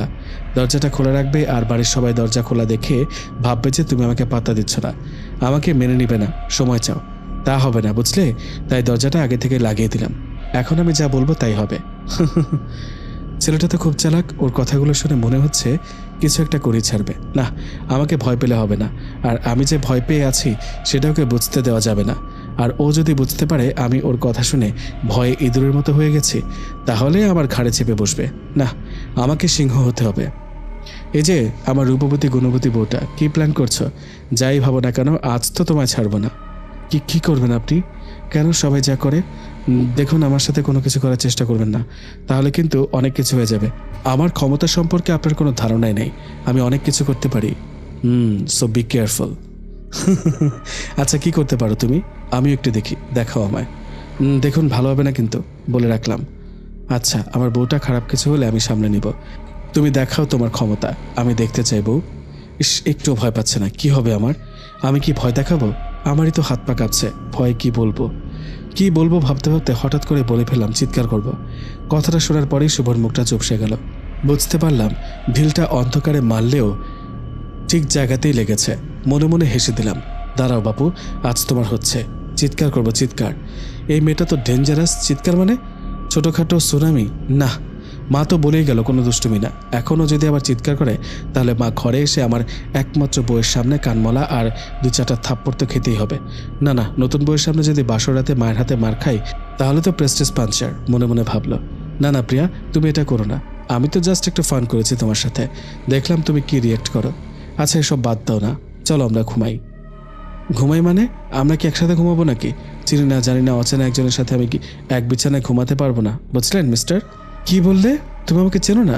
ওকে, আমি তোমাকে এখনই আমার সাথে পরিচয় করিয়ে দিচ্ছি। আমি শুভ, তোমার একমাত্র স্বামী। আমাদের বিয়ের কাগজপত্র সব কিছু আছে, এখন চেনা হয়ে গেছে। আর এখন যা জানার জেনেছ, বাকিটা আস্তে আস্তে জেনে যাবে। চলো বউ, অনেক রাত হয়েছে, আমরা ঘুমিয়ে পড়ি। ঘুমাই, আমি আপনার সাথে ঘুমাবো না। কাঁদো স্বরে শুভ বলল, প্রিয়া, ও প্রিয়া, আমি তোমার স্বামী, বলো তাহলে তুমি আমার সাথে না ঘুমিয়ে কার সাথে ঘুমাবে বলো? প্রিয়া বলল, আমি একা ঘুমাবো। নো, আর একটাও বেশি কথা নয়। বালিশের নিচে থেকে ছুরিটা বের করে, দেখেছেন আমার হাতে এটা কি, একদম শেষ করে দিব। শুভ মুচকে এসে, হ্যাঁ তো ছোট একটা ছুরি দিয়ে কি শেষ করবে বউ? এটা দিয়ে তো পেঁয়াজও কাটতে পারবে না, বোতা হয়ে গেছে দেখুন। সে যাই হোক, আমি কিন্তু এখনই চিৎকার করব। নরম স্বরে শুভ বলল, চুপ করো বউ, তোমাকে আর কষ্ট করে চিৎকার করতে হবে না, আমি বরং সোফায় গিয়ে শুয়ে পড়ছি, তুমি বিছানায় ঘুমিয়ে পড়ো। না, আমি নিচে বিছানা পেতে ঘুমিয়ে পড়বো, আপনি বিছানায় গিয়ে ঘুমান। আমার বউটা নিচে ঘুমাবে আর আমি বিছানায়। কখনোই ঘুমাতে পারবো না, তুমি বিছানা যাও, আমি সোফায় ঘুমাচ্ছি। আর কোনো কথা নয়, তোমার কথা আমি রেখেছি, আমার কথাটা তোমাকে মানতে হবে। যাও ঘুমাও। না, ওনাকে আর হাজার বললেও কোনো কাজ হবে না। যাই শুয়ে পড়ি। যে ঘুমাতে যাব তখনই, বউ একটু দাঁড়াও। ওনার কথা শুনে দাঁড়িয়ে গেলাম। উনি আমার সামনে এসে অপলক দৃষ্টিতে দেখছে, আমিও ওনাকে দেখছি। কত সুন্দর এই মানুষটা, নীল পাঞ্জাবিতে ওনাকে দারুণ লাগছে। আমার তো বিশ্বাসই হচ্ছে না যে উনি আমার স্বামী। ওনার চেহারা থেকে উজ্জ্বল আলো বের হচ্ছে আর অনেক লম্বা প্রশস্ত কাঁধ, কি বডি, পারফেক্ট। শুভ বলল, আমার বউটা, আমার জানটা এখন আমার কাছে কত সুন্দর মায়াবী একটা মুখ। তোমাকে আর কেউ কষ্ট দিতে পারবে না, আমার কাছ থেকে তোমাকে কেউ কখনো কেড়ে নিতে পারবে না। আমি আমার ভালোবাসা দিয়ে আমার বুকের ভেতরে তোমাকে আগলে রাখবো বউ, অনেক ভালোবাসবো তোমায়। ছি, কি করছি আমি? ওনার দিকে এভাবে তাকিয়ে আছি, কি ভাববে উনি? এই যে মিস্টার, এই কি হলো, কি দেখছেন অমন করে? ও হ্যালো। তখনই ওনার হুঁশ ফিরল। দেখতে দাও না আমাকে, আমার বউটা কত সুন্দর, আমি তোমাকে অনেক। তখনই প্রিয়া ধমকেশ্বরে বলল, এই এবার বাস্তবে আসুন, আমার খুব ঘুম পাচ্ছে, আমি ঘুমাতে যাচ্ছি। আমি বিছানায় অন্য পাশে ফিরে শুয়ে রইলাম। আর ও কিছুক্ষণ দাঁড়িয়ে থেকে লাইটটা অফ যেই করেছে তখনই চিৎকার, সাথে সাথে লাইট অন। কি হয়েছে বউ, তুমি চিৎকার করছো কেন? আমি তো এখনও তোমার পাশে ঘুমাইনি। লাইট কেন অফ করলেন? আমি অন্ধকারে ঘুমাবো না, লাইট অন থাকুক। কিন্তু বউ, লাইট জ্বালিয়ে তো আমি ঘুমাতে পারি না। আচ্ছা আচ্ছা, আমার বউ যা বলবে তাই হবে। আমার 10টা না 5টা না একটা মাত্র বউ, খালি বেশি কথা। না, চুপ করুন আর চুপচাপ শুয়ে পড়ুন। ও সোফায় গিয়ে শুয়ে আমার দিকে তাকিয়ে আছে। আমি মুখে বিরক্তি রেখে টেনে ঘুমিয়ে রইলাম। বাহ, কি নরম বিছানা, এত নরম বিছানাও হয়, খুব ভালো লাগছে। ভাবতে ভাবতে কখন যে ঘুমিয়ে গেলাম। হঠাৎ কারো স্পর্শ পেলাম, কপালে আলতো ঠোঁটের ছোঁয়া ছেয়ে গেল। আমি চোখ বন্ধ করে রইলাম। ঠান্ডা স্পর্শগুলো আমার কপাল থেকে গাল, গাল থেকে যেই ঠোঁটে যাবে তখনই চোখ খুললাম আর ধাক্কা দেওয়ায় বিছানায় পড়ে গেল। এই যে মিস্টার, এসব কি হচ্ছে? কি করছেন? লজ্জা করে না? একটা মেয়ে ঘুমিয়ে আছে আর আপনি সেই সুযোগে এসব করছেন। শুভ বলল, আমি আবার কি করলাম? কিছু করিনি। চুপ, একদম চুপ, আমি কিছু বুঝি না তাই মনে হয় আপনার? ইচ্ছা করে আপনি এসব করছেন। কি করেছি বউ? তোমার চুলগুলো সামনে চলে এসেছিল তাই সরিয়ে দিলাম। এটা কি ভুল করেছি তুমি বলো? না, আপনি তো ভুল করতে পারেন না। চুল যখন সরাবেনই হাত দিয়ে সরাবেন, ঠোঁট দিয়ে কি? বাবারে বাবা, বউ আমার সব বুঝতে পেরেছে, মনে মনে বলল। আসলে বউ কি বলতো, হাতের ছোঁয়া পেয়ে যদি তোমার ঘুম ভেঙে যায় তাই ঠোঁট দিয়েই। ঘুম যখন ভেঙে গেছে তাহলে চলো। কোথায়? কেন, নামাজ পড়বে? শোনো বউ, আল্লাহ আমাদের পৃথিবীতে পাঠিয়েছে কেবল তার ইবাদত করতে, আর তিনি তার প্রিয় বান্দাদের কষ্ট, অভাব, দুঃখ দিয়ে কেবল পরীক্ষা করে দেখে যে দুঃখের দিনে আল্লাহ তাআলার নাম আমাদের হৃদয়ে থাকে কিনা, তাকে আমরা ভুলি কিনা। তাই আমাদের উচিত সুখের দিন বা দুঃখের দিনে আল্লাহকে স্মরণ করা, তার দরবারে শুকরিয়া আদায় করা, তার দরবারে হাত তুলে নিজের সমস্ত কষ্টের কথা হোক বা দুঃখের তার কাছে বলা, সেটা যতই ভালো কিংবা খারাপ হোক না কেন। উনি এমন একজন প্রভু যার কাছে কোনো কথা বললে ফাঁস হওয়ার ভয় থাকে না। আল্লাহ এক, অদ্বিতীয়, যার কোনো বিনাশ নেই। বাহ, কত সুন্দর ওনার কথাগুলো, এমন করে কখনো ভেবে দেখিনি। উনি তো ঠিক কথাই বলেছেন। আমি বললাম, আচ্ছা আমি নামাজ পড়ব, সবসময় পড়ব। এই তো আমার ভালো বউটা। বিছানায় নিচ থেকে স্লিপার এনে আমার পায়ে পরিয়ে দিল। আমি পা সরাতে গিয়েও পারলাম না। বলল, বউ, খালি পায়ে যদি ফ্লোরে তুমি হাঁটাহাঁটি করো তাহলে তোমার ঠান্ডা লেগে যেতে পারে। আমি চাই না তোমার ঠান্ডা লাগুক, আমার আদরের বউটা কষ্ট পাক। ওনার কথা শুনে ভেঙচি কেটে যেই দাঁড়াতে যাব তখনই পড়ে গেলাম। না, কি হলো? আমি তো ব্যথা পাইনি। আস্তে করে চোখ খুললাম, দেখলাম উনি আমাকে ধরে রেখেছেন, এক হাত পিঠে আর এক হাত কোমরে। তাকিয়ে রইলাম দুজন দুজনের দিকে। আচ্ছা, আমার সাথে কাল থেকে যা যা ঘটছে সব কি সত্যি নাকি কল্পনা? আমি সত্যি কি এমন বর পেয়েছি? এত কেয়ারিং, লাভিং, আমি তো ভাবতেই পারছি না সবাই এত ভালো। আমি না চাইতেই সব পাচ্ছি, মনে মনে প্রিয়া বলল। শুভ তখনই বলল, বউ আর কত দেখবে আমায়? আমি তো আর পারছি না, হাতটা ধরে যাচ্ছে। তাড়াতাড়ি উঠো, না হলে ছেড়ে দিলাম। কিন্তু বাকিটা ইতিহাস। ওনার কথা শুনে লজ্জায় পড়ে গেলাম। উনি আস্তে করে দাঁড় করিয়ে দিলেন। দেখলাম আমার শাড়িটা পেঁচিয়ে গেছে। কাল রাতে শাড়ি পরে ঘুমিয়েছি, ঘুমের মধ্যে হয়তো সামলাতে পারিনি। উনি বলল, দাও বউ, আমি ঠিক করে দিই। না না, আমি পারবো, আপনাকে কষ্ট করতে হবে না। শাড়ির এটা সেটা নাড়াচ্ছি, বাট ঠিক করতে পারছি না। পারবই বা কী করে? কখনো তো আমি শাড়ি পরিনি। নিজেরটা নিজে ঠিক করছি আর ওনার দিকে আর চোখে তাকাচ্ছি। দেখছি উনি মুচকি মুচকি হাসছে। রাগ যা হচ্ছে না। বউ, শাড়ি ঠিক করতে করতে নামাজের টাইম চলে যাবে। আমি ঠিক করে দিচ্ছি, ভয় পেও না। এমন কিছুই করবো না যেটা তুমি অপছন্দ করো। উনি আলতো ছোঁয়ায় আঁচল কুচি ঠিক করছে। হঠাৎ ওনার হাত আমার কোমরে ছুঁয়ে গেল। ঠান্ডা ছোঁয়ায় শরীরটা শিরশিরিয়ে গেল, কেমন একটা লাগলো। বউ, বউ, কি হলো? না, কিছু না। ওকে চলো, তোমাকে ওয়াশরুমে দিয়ে আসি। না ধন্যবাদ, আমিই পারবো। আচ্ছা বউ, তাহলে তুমি ফ্রেশ হয়ে এসো অ্যান্ড নামাজ পড়ো, আর আমি নামাজ পড়ে আসি। আচ্ছা ঠিক আছে বলেই ওয়াশরুমে চলে গেলাম। বাথরুমের ভিতরে দেখলাম ব্রাশে পেস্ট লাগানো। মগের মধ্যে ঠান্ডা গরম পানি মিশ্রিত, face wash, towel, serial by serial রাখা আছে। আমি মুচকে এসে ফ্রেশ হয়ে নিলাম। রুমে আসতে দেখি ফ্লোরে জায়নামাজ, তসবিহ আর কোরআন রাখা আছে। দেখে অবাক হয়ে গেলাম। বাহ, মানুষটা খুব গুছানো। সুন্দর মনের মানুষ না হলে কেউ এমন করে? নামাজ পড়ে, দরুদ পড়ে, কোরআন শেষ করে সালাম ফিরিয়ে উঠে জায়নামাজটা টেবিলে রেখেই দেখি একটা ধোঁয়া ওঠা চায়ের কাপ আর পাশে এক টুকরো কাগজ। কাগজটা খুললাম। বউ, চাটা খেয়ে নাও, ভালো লাগবে। আর হ্যাঁ, তাড়াতাড়ি নিচে এসো, আজকে সবাইকে তুমি চা খাওয়াবে। কাগজটা পড়ে চাটার দিকে তাকালাম। বাহ, কালারটা তো খুব সুন্দর, ঘ্রাণটাও সুন্দর, খেতে হয়তো অনেক ভালো লাগবে। আসলে আসলে আমি তো চা তেমন খাইনি। না, উনি দিয়ে গেছেন, না খেলে যদি রাগ করেন। একটা চুমুক দিলাম। আহ, দারুণ তো, চা এত মজা হয়। সাথে সাথে শেষ করে ফেললাম। কাপটা রেখে নিচে যাচ্ছি আর বাড়িটা দেখছি। কত সুন্দর এই বাড়িটা, মনোরম পরিবেশ। এগুলো সবটাই ভাবা যায়, বাট না, এটা সত্যি অনেক সুন্দর করে সাজানো। সব কিছু দামি দামি আসবাবপত্র, ফুলদানিতে মনে হয় নানান রঙের হিরে বসানো আছে। সব কিছু চমকাচ্ছে, চোখ জুড়িয়ে গেল। সিঁড়ি দিয়ে নামছি। বাহ, বেশ অনেক জায়গা জুড়ে বসার জায়গা। কেউ কি এখনো ওঠেনি নাকি? কেউ যদি না উঠে তাহলে পাতিল চামচের শব্দ কোথা থেকে আসছে? আচ্ছা, রান্নাঘরটা কোথায় খুঁজবো? নিচে নেমে এদিক সেদিক তাকাচ্ছি। হঠাৎ বউ, চমকে উঠলাম। দেখি উনি রান্নাঘরে। এমা, আপনি রান্নাঘরে কি করছেন? কেন? আপনার জন্যই তো অপেক্ষা করছি। আমার জন্যে?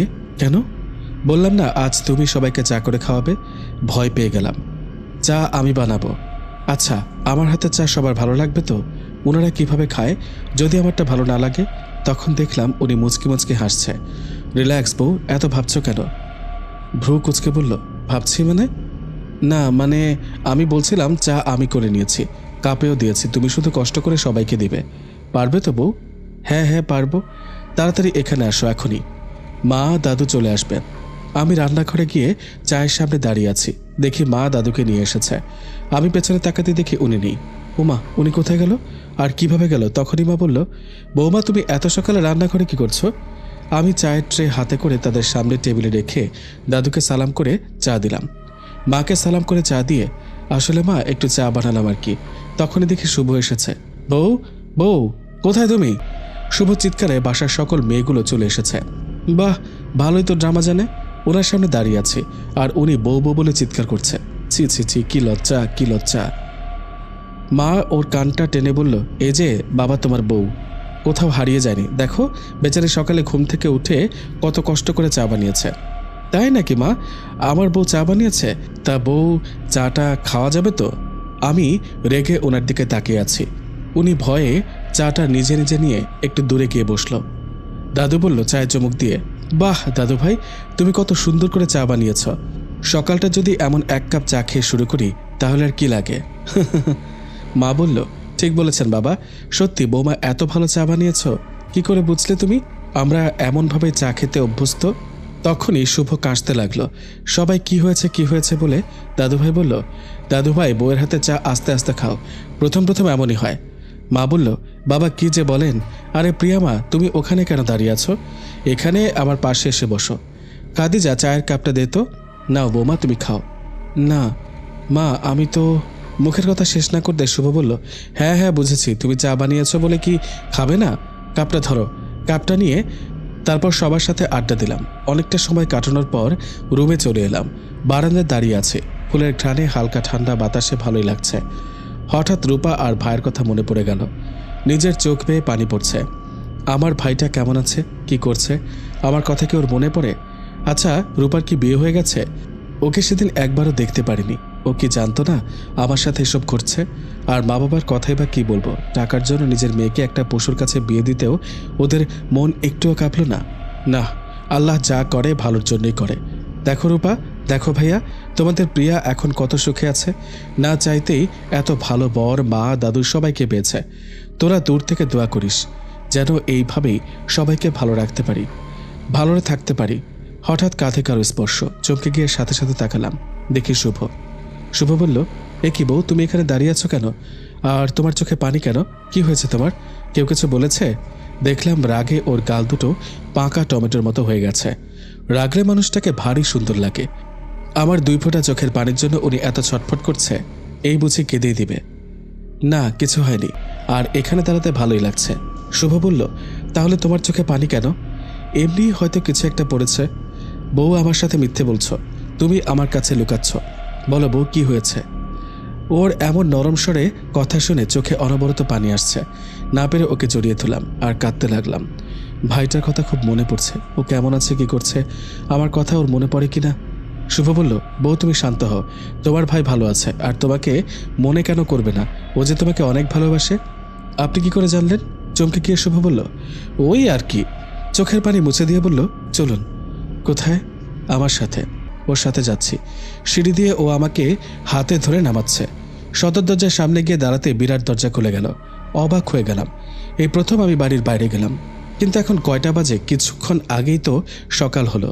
তাহলে এখন কি ভোর নাকি সন্ধ্যা? হঠাৎ দেখলাম শুভ মুচকি মুচকি হাসছে। প্রিয়া বলল, এই যে মিস্টার, লুকিয়ে লুকিয়ে হাসা হচ্ছে কেন? কোথায় বউ? আমি তো ভাবছি। ভাবছেন? কি ভাবছেন? আমি ভাবছি এই যে আমি এত সুন্দর হ্যান্ডসাম একটা ছেলে তোমার পাশে হাঁটছি, কিন্তু তুমি আমায় কোনো পাত্তাই দিচ্ছ না। এটা আমি টলারেট করতে পারছি না। ইনফ্যাক্ট এমনটা ফার্স্ট টাইম হচ্ছে। আমি তো ভেবেছিলাম এমন একটা রোম্যান্টিক মুহূর্তে তুমি আমার হাত ধরবে, আমাকে একটু জড়িয়ে ধরবে, তা না করে শুধু ভাবছো আর ভাবছো। বাহ, এই প্রথম আমি কাউকে দেখলাম যে আপনার প্রশংসা আপনি নিজে নিজে করতেই পছন্দ করেন। একটা নিঃশ্বাস ফেলে শুভ বলল, কি আর করব বউ, তুমি তো করো না, তাই বাধ্য হয়ে আমার নিজের গুণগান নিজেরই করতে হয়। আচ্ছা, আপনাদের এখানে পরিবেশ অন্যরকম, সকাল না সন্ধ্যা বোঝাই যায় না কেন? আমাদের এখানে পরিবেশ সবসময় এমনই থাকে। কেন? কারণ আমরা বেশি আলো পছন্দ করি না, আবছা আলোয় থাকতেই অভ্যস্ত। শুভর কথাগুলি প্রিয়ার মাথার উপর দিয়ে গেল। হঠাৎ খেয়াল করলাম বাগানটা, বাহ দারুণ তো, খুব সুন্দর নানান রকমের ফুল, যা আমি কখনোই দেখিনি। আচ্ছা, এই ফুলগুলোর নাম কি? এগুলো সবই আমার অচেনা। এত বড় বড় ফুলও কি হয় কখনো? শুভ বলল, চলো তোমাকে ওদের সাথে পরিচয় করিয়ে দিই। এই যে সোনালী কালারের এই ফুলটা দেখছো, এই ফুলটার নাম আমং, আর এই সাদা ফুলটার নাম চিচাং। আমি ওনার মুখে ফুলের নামগুলো শুনে হেসে যাচ্ছি, জোরে জোরে হাসছিলাম। উনি আমার দিকে অবাক দৃষ্টিতে তাকিয়েছিলেন। বাহ, এত সুন্দর সুন্দর ফুল আর তাদের এই অদ্ভুত অদ্ভুত নাম বলে আবার হেসে দিলাম। হঠাৎ শুভ আমার গালে একটা কিস করে বসলো। চুপ হয়ে গেলাম আমি। একটু রাগ দেখিয়ে বললাম, এটা কি করলেন? কোনটা আমার বউ? এই যে এটা। এইটা কোনটা? এইটা মানে কোনটা? আপনি মজা করছেন, বুঝেন না? আসলে তোমাকে হাসতে দেখে আমি কি করব না করব বুঝতে পারছিলাম না, তাই একটা কিস করে বসলাম। কেন বউ, কম হয়ে গেল? ওয়েট, আরেকটা গালে দিয়ে সমান করে দিই। না না, একদম না, একটাই ঠিক আছে। শুভ মুচকি এসে বলল, চলো ওখানে। ওখানে কেন? এখানে তো এত সুন্দর ফুল, আমার তো আর কোথাও যেতে ইচ্ছা করছে না। তাই নাকি বউ? আচ্ছা, আমি তোমায় কোলে করে নিয়ে যাচ্ছি। এই না না বলতেই কোলে নিয়ে নিল। তেমন মানাও করতে পারলাম না। বাবারে, এই আমি কাকে কোলে নিয়েছি? এত ভারী, পারছি না, পড়েই যাব। এই, আপনি হেলে দুলে হাঁটছেন কেন? পড়ে যাব তো। আমার বউটা এত ভারী কে জানতো? বাবা, এই যে এত মোটা মোটা মাসেল দুটো কাজে লাগান, সামান্য আমাকেই পারছেন না, আবার বডি দেখায়। আচ্ছা, আমাকে ভেঙচি কাটা হচ্ছে, সময় হলে দেখিয়ে দেব। শুভর এই 2 হাতে কত শক্তি। হঠাৎ আমাকে অতি যত্নের সাথে আস্তে করে কোল থেকে নিচে নামালো। আমি হা করে তাকিয়ে আছি। আমি কি দেখছি? এত ফলের বাগান চোখে জুড়িয়ে যাচ্ছে। কি নেই এখানে? কমলা, আম, লিচু, কলা, কাঁঠাল, মালটা, আঙ্গুর, চেনা অচেনা কত রকমের ফল, সিজনাল আনসিজনাল ফল। শুভ আমাকে একটা আপেল ছিঁড়ে দিল, নিজে খেলাম। বাহ, কি মিষ্টি, দারুণ স্বাদ। তারপর আঙ্গুর দিল। গাছ থেকে ফল ছিঁড়ে খাওয়ার স্বাদই আলাদা। শুভ বলল, দেখো কি হারামি, এত কষ্ট করে কোলে করে নিয়ে আসলাম, না আমাকে খাওয়াবে না, উনিই খাচ্ছে। বউ, বউগো, আমাকে খাইয়ে দাও। কেন? নিজেরটা নিজে খান। দেখলাম মুখটা ভার করে অন্যদিকে তাকিয়ে আছে। আমি একটা আঙ্গুর ছিঁড়ে ওনার মুখে ধরলাম। ওমা, এ কি আমার হাতে আঙুলটাই কামড় দিয়ে দিল। ওমা গো, কি হয়েছে বউ? আঙ্গুরের সাথে সাথে আমার হাতের আঙুলও কামড় বসিয়ে দিয়েছেন। সরি বউ, আই এম রিয়েলি সরি, কান ধরে বলল। তারপর কথা বলতে বলতে শুভকে বললাম, এত এত ফুল দেখলাম, কিন্তু আপনাদের এখানে গোলাপ ফুল দেখলাম না কেন? এই ফুলগুলো কি এখানে হয় না, নাকি পাওয়া যায় না?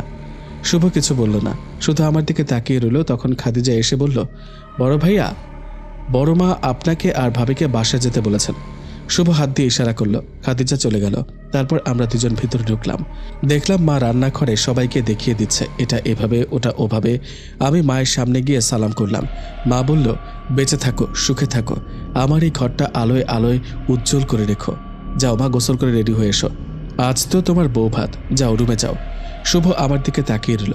আমি শুভকে নিচে রেখে উপরে চলে গেলাম। ভাবছে কি পরবো, আজও কি শাড়ি পরতে হবে? কি ঝামেলায় পড়লাম রে বাবা। তখনই শুভ রুমে হাজির। কি হয়েছে প্রিয়া, কি ভাবছ? আচ্ছা, আজও কি আমার শাড়ি পরতে হবে? হ্যাঁ, কেন প্রিয়া? না মানে না মানে বুঝলাম, বাট মানে কি বউ? Any problem? কি? আসলে আমি শাড়ি পরতে জানি না। কি হবে এখন? শুভ হাসতে হাসতে বলল, বউ তুমি কি বললা, তুমি শাড়ি পরতে জানো না? পেটে হাত রেখে হাসতে লাগলো। হাসি একটু থামিয়ে, আচ্ছা বউ, তুমি যে শাড়ি পরতে জানো না, এটা কেউ জানে? কে? খাদিজা। কথাটা শুনে শুভ কাঁদো কাঁদো স্বরে বলতে লাগলো, আমার আর মান সম্মান রইল না বউ। আমার বউ শাড়ি পরতে জানে না? কি লজ্জা, কি লজ্জা। থামুন, ভালো ড্রামা করতে জানেন আপনি। এই হাসছেন আবার এই কাঁদছেন, বুঝি না আপনার ব্যাপার স্যাপার।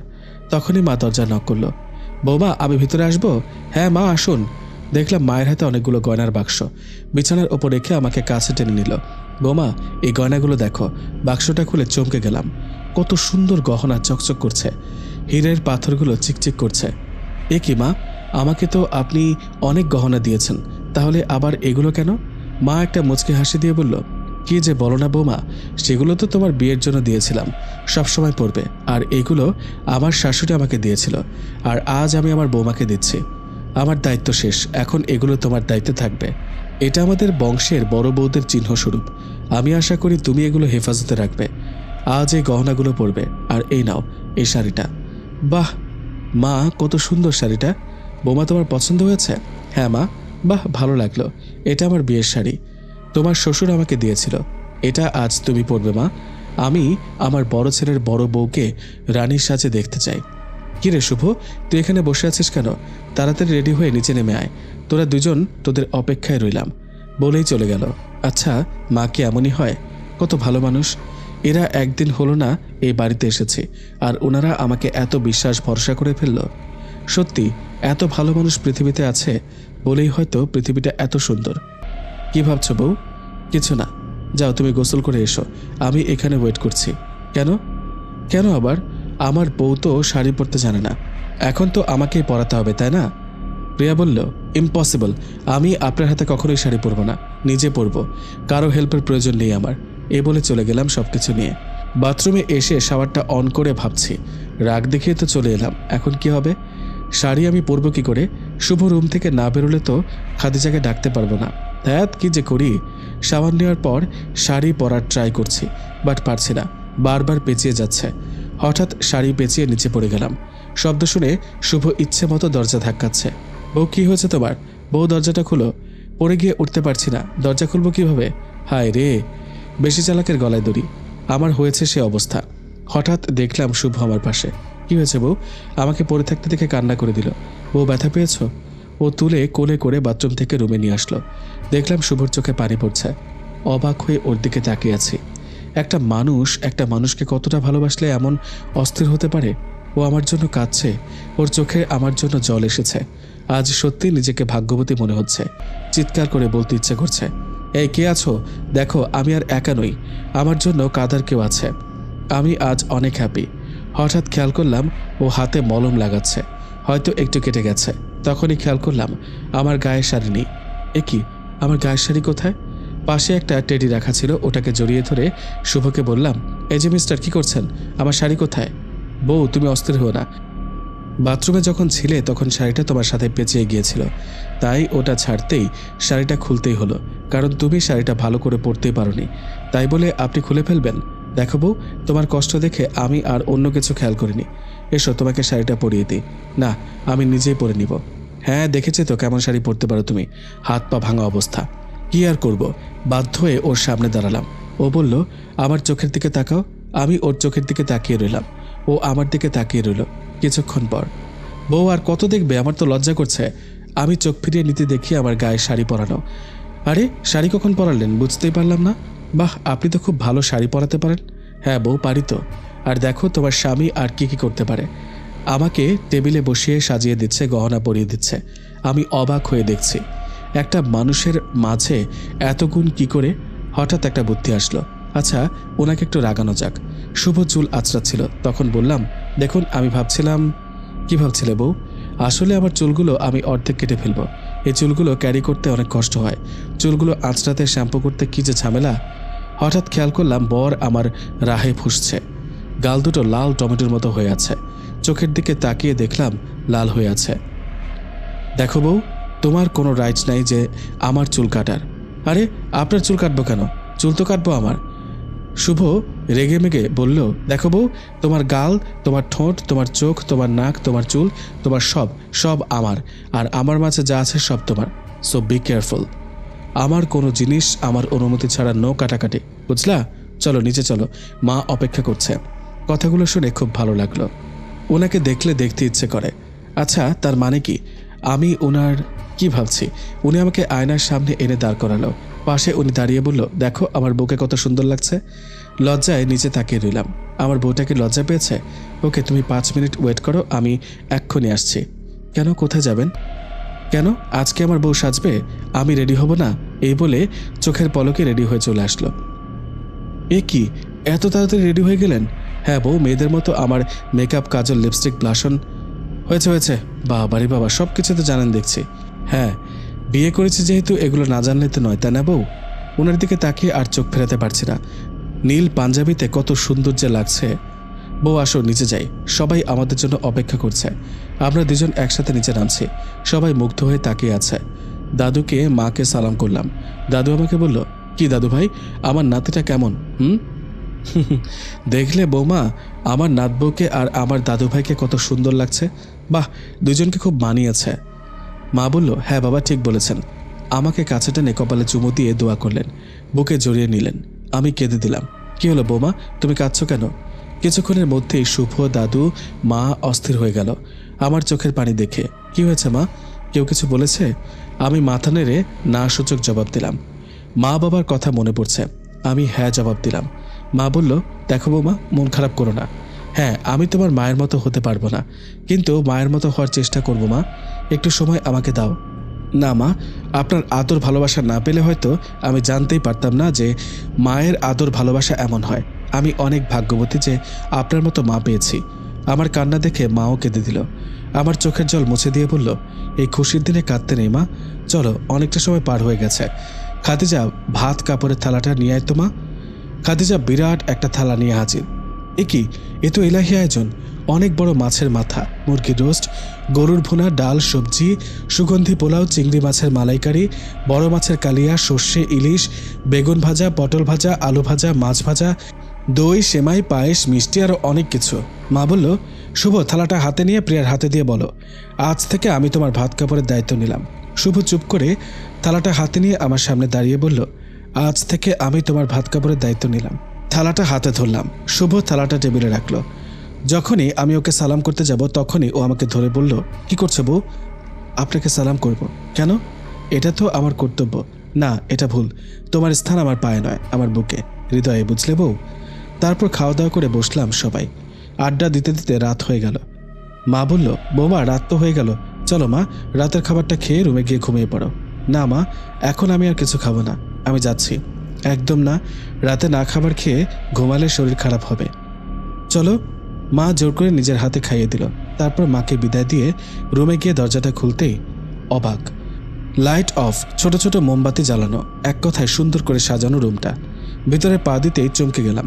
নিচে তাকিয়ে দেখি গোলাপের পাপড়ি পুরো রুমে ছড়ানো। এত পাপড়ি কোথা থেকে এলো? দেখলাম টেবিলে, দেওয়ালে, সব জায়গায় গোলাপ ফুল। আস্তে আস্তে এগোলাম। দেখলাম বিছানায় তাকিয়ে দেখি গোলাপের পাপড়ি দিয়ে লাভ আঁকা। বাহ, কত সুন্দর। আচ্ছা, শুভ এত কিছু কখন করলো? ও তো আমার পাশে ছিল। তখনই আমার পেছন থেকে হাতের ছোঁয়ায় কোমর থেকে পেটে জড়িয়ে ধরল। আমি শিহরিত হয়ে দাঁড়িয়ে রইলাম।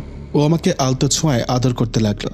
আমি ওর ছোঁয়ায় হারিয়ে গেলাম। ও আস্তে করে আমায় বিছানায় শুয়ে দিল আর আমার কপালে চুমু দিয়ে আমার শাড়ির আঁচলটা সরিয়ে আদর করতে লাগলো। কিছুক্ষণ পর নিজের হুঁশ ফিরল। এক ধাক্কা দিয়ে শুভকে ফেলে দিলাম। শুভ ফ্লোরে গিয়ে পড়ল। হঠাৎ করে কি হয়ে গেল? শুভ কিছুই বুঝতে পারল না। ব্যথা পেয়ে কুকড়ে উঠল। আমি বিছানা থেকে উঠে নিজের শাড়িটা ঠিক করে অন্যদিকে তাকিয়ে আছি। শুভ কষ্ট করে উঠে, কি হয়েছে প্রিয়া, তুমি এমন করলে কেন? আপনি যা করলেন তা ঠিক করেননি। আমি ভুলটা কি করেছি? তোমাকে ছোঁয়ার অধিকার আমার আছে, আর যা হচ্ছিল তা তোমার আমার সম্মতিতে হচ্ছিল। হঠাৎ কি হলো তোমার? দেখুন, আমি এগুলোর জন্য এখনও প্রস্তুত নই। আমি সময় চাই। কেন? আমাকে তোমার পছন্দ নয়? আমাকে কি তোমার ভালো লাগে না? আমার কি কোনো ভুল হয়েছে বলো? আমি শুধরে নেব। প্লিজ, তুমি আমাকে তোমার থেকে দূরে সরিয়ে দিও না। আমি তোমাকে আপন করে পেতে চাই, তোমাকে আমার বুকে জড়িয়ে রাখতে চাই। তুমি কেন আমাকে বারবার ফিরিয়ে দিচ্ছ? বলো বলো বউ। দেখুন, আমি এত কিছু বলতে পারবো না। আপনি এখান থেকে চলে যান। আমি কিছুক্ষণ একা থাকতে চাই। ও কিছু না বলে চোখ মুছতে মুছতে চলে গেল। তখনই প্রিয়া বিছানায় বসে কাঁদতে লাগলো। হায় হায়, আমি এটা কি করলাম? কেন করলাম? কি হয়েছিল আমার? ছি ছি, ছেলেটা আমাকে এত ভালোবাসে, এত কেয়ার করে, আর তাকে আমি ধাক্কা দিয়ে ফ্লোরে ফেলে দিলাম। নিশ্চয়ই অনেক ব্যথা পেয়েছে ও। আমাকে কষ্ট থেকে তুলে এনে সুখের ঘরে জায়গা দিয়েছে, দিয়েছে মায়ের ভালোবাসা, দাদুর আদর আর ওর সম্মান। আর সেই আমি ওকে ওর প্রাপ্য জিনিস ওকে দিতে পারছি না। আমার সব কিছু তো ওর, তাহলে ওকে কেন আমি ফিরিয়ে দিলাম? না, কোথায় গেল ও? রুম থেকে বেরিয়ে সব জায়গায় খুঁজলাম, কিন্তু পেলাম না।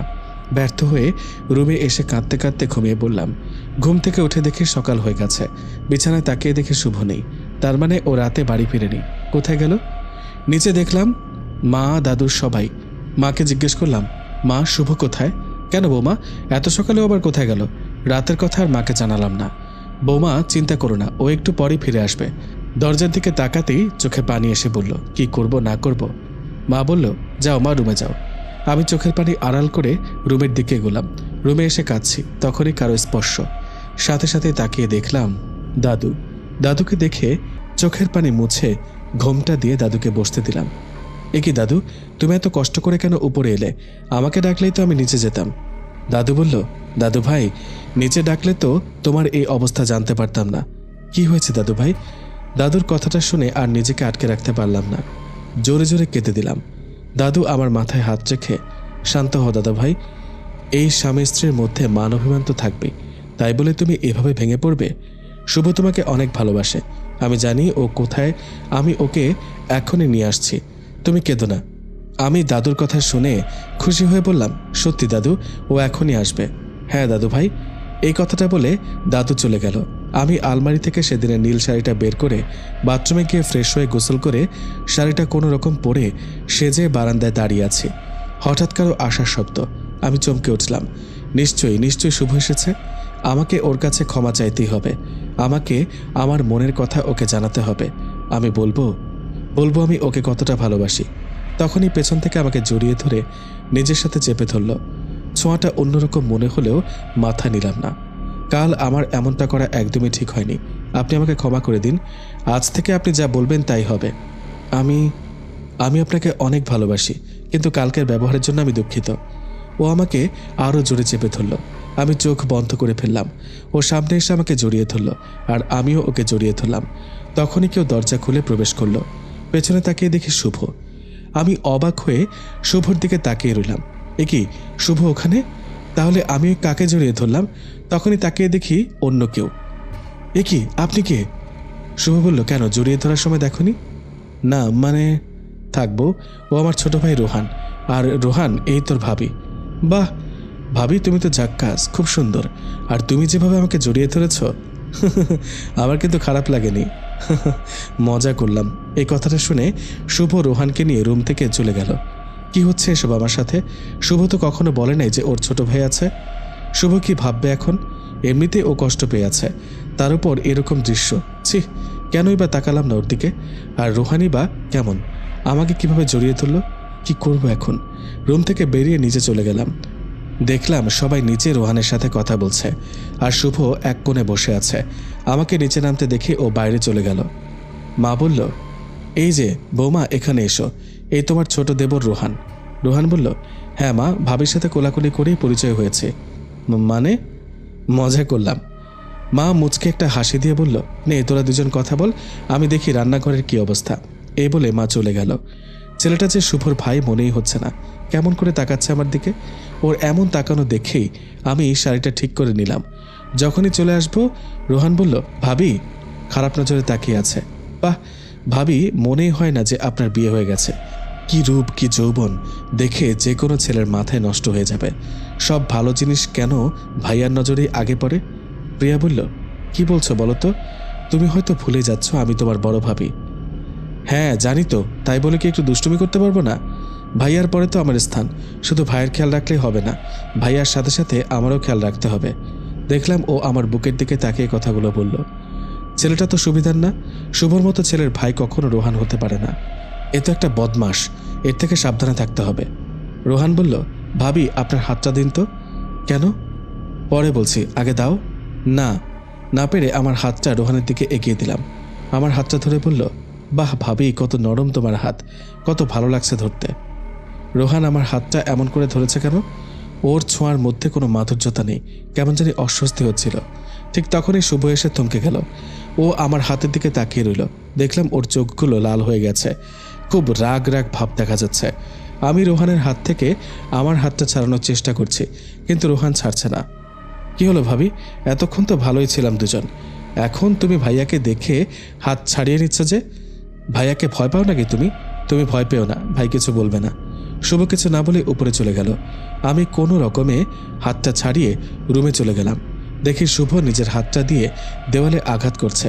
আমি দৌড়ে গিয়ে ধরলাম, দেখলাম হাতে রক্ত। কি করছেন কি আপনি? কেন এমন করছেন? দেখুন তো হাতে কতটা কেটে গেছে, রক্ত বের হচ্ছে। শুভ হাতটা আমার কাছ থেকে ছাড়িয়ে নিয়ে বলল, তুমি এত কষ্ট করে উপরে আসতে গেলে কেন? তোমরা দুজন তো ভালোই সময় কাটাচ্ছিলে। যাও রোহানের কাছে যাও, আমাকে তো তোমার ভালো লাগে না। আপনি আমাকে ভুল বুঝছেন, আসলে থাকবো, ওসব কথা আমার শোনাতে হবে না। এ বলে আবারও রক্তমাখা হাত নিয়ে বাইরে বেরিয়ে গেল। না, আমাকে শুভকে আটকাতেই হবে। এই কাটা হাত নিয়ে ও কোথায় গেল? ও আমায় ভুল বুঝছে, আমাকে ওর কাছে যেতেই হবে, আমার মনের কথা ওকে শুনতেই হবে। দৌড়ে রুম থেকে সিঁড়ির কাছে গেলাম, দেখলাম শুভ দরজার বাইরে চলে গেছে। না, তাড়াতাড়ি যেতে হবে, না হলে দরজাটা বন্ধ হয়ে যাবে আর আমি বাইরে বেরোতে পারবো না। এই বলে তাড়াতাড়ি সিঁড়ি দিয়ে নামতে গিয়ে শাড়ির সাথে পা লেগে পড়ে গেলাম। পায়ে অনেক ব্যথা করছে। দরজার দিকে তাকিয়ে দেখলাম দরজাটা বন্ধ হয়ে যাবে। দৌড়ে দরজার ফাঁক দিয়ে বেরোলাম। আল্লাহ, এইবারের মতো বের হতে পেরেছি, কিন্তু শুভ কোথায়? কোন দিকে যাব আমি? এখানে তো রাস্তাটা 3 দিকে মোড় নিয়েছে, ডানে বাগান আর বাগানে তো শুভ যাবে না। এখন আমি বামে যাব নাকি সোজা যাব? উফ, কোন দিকে যাব? হঠাৎ বাম দিক থেকে একটা গাছ নড়তে দেখলাম। না, বামেই যাই। আল্লাহ তুমি রক্ষা করো বলেই পাটা বাড়িয়ে দিলাম। যাচ্ছি আর যাচ্ছি, কিন্তু শুভর দেখা পাচ্ছি না। আবছা অন্ধকার থেকে এখন ক্রমাগত অন্ধকারই যাচ্ছে। যত দূর তাকাচ্ছি বড় বড় বিশাল আকৃতির পুরনো গাছ। আচ্ছা, আমি কি জঙ্গলের গভীরে এসে পড়েছি? তাহলে আমার কি হবে? কোন দিক দিয়ে বেরোবো? তাহলে কি আমি রাস্তা হারিয়ে ফেললাম? এখন কি হবে? তখনই একটা মোটা গলার আওয়াজ, তোমার কিছু হবে না সোনামণি, আমি তো আছি। আমি ভয়ে কান চেপে ধরলাম। কি ভয়ঙ্কর হাসি! আমি দৌড়াতে লাগলাম। হঠাৎ আমার সামনে একটা কালো কুচকুচে রক্তমাখা দানব আকৃতির মানব দেখেই বমি এসে পড়ল। ভয় ভয় বললাম, কে আপনি? কেন আমাকে ভয় দেখাচ্ছেন? কি চান আমার কাছে? তখনই দানবটা হেসে বলল, তুমি তো খুব বুদ্ধিমতী। আমি চাই আমি তোমাকে চাই সোনা পাখি। আমার সামনে এগিয়ে মুখের সামনে এসে, সোনা পাখি আমি তোমার দেহটা চাই। কি ভয়ঙ্কর হাসি, বিশ্রী পচা গন্ধ, মুখ দিয়ে টপ টপ করে রক্ত পড়ছিল। আমি ওকে ধাক্কা দিয়ে দৌড়াতে লাগলাম আর শুভ শুভ বলে চিৎকার করে ডাকছি, শুভ শুভ তুমি কোথায় শুভ? অন্ধকার জঙ্গলে দৌড়াচ্ছি। হঠাৎ একটা গাছের সাথে ধাক্কা খেয়ে পড়ে গেলাম। দানবটা বলল, কোথায় পালাবে তুমি সোনা পাখি? তুমি আর কারো নাও, শুধু আমারই হবে। আমি তোমাকে অনেক আদর করব সোনা পাখি। এই বলে ও হাত দিয়ে ইশারা করতে আমার শাড়ির আঁচলটা ওর হাতে চলে গেল। শাড়িটা টানছে আর বলছে, কাছে এসে সোনা পাখি। অনেক শক্ত করে ধরে রেখেছে আঁচলটা, আমি টেনেও ধরে রাখতে পারছি না। হঠাৎ পুরো শাড়িটা খুলে গেল। দানবটা আমার শাড়ি নিয়ে ঘ্রাণ শুকতে লাগলো। দানবটা বলল, আহ কি ভারী সুন্দর গন্ধ। এজন্যই তো মানুষের শরীর আমার এত ভালো লাগে। আজ তোমার পালা। তখনই আমি দৌড়াতে লাগলাম, শুভ বাঁচাও আমায়, তোমার প্রিয়া তোমাকে ডাকছে, শুভ শুভ। তখনই কারো বুকের সাথে ধাক্কা খেলাম। কি সুন্দর ঘ্রাণ, যেমনটা আমি পুকুর পাড়ে পেতাম। জড়িয়ে ধরলাম ওকে।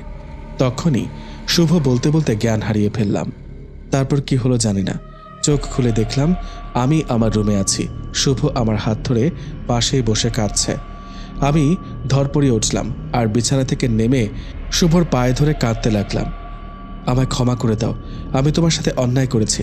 বিশ্বাস করো, সেদিন রাতে কি হয়েছিল আমি জানি না, কিন্তু হ্যাঁ, সেদিন যা করেছি ভুল করেছি। আর রোহানের সাথে আমার খারাপ কিছু ছিল না। আমাকে তুমি ইগনোর করো না শুভ, আমি তোমাকে ছাড়া একা থাকতে পারবো না। আমি যে তোমাকে ভালোবেসে ফেলেছি, প্লিজ তোমার থেকে আমাকে দূরে সরিয়ে দিও না। এ বলে কাঁদতে লাগলাম।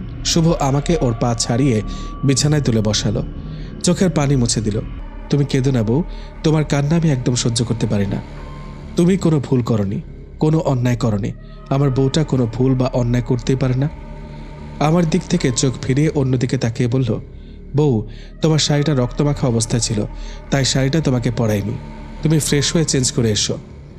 বুঝলাম হয়তো সেদিনের ব্যবহারে শুভ আমার দিকে তাকাচ্ছে না, কিন্তু না, আমি আর তোমাকে তোমার অধিকার থেকে বঞ্চিত করব না।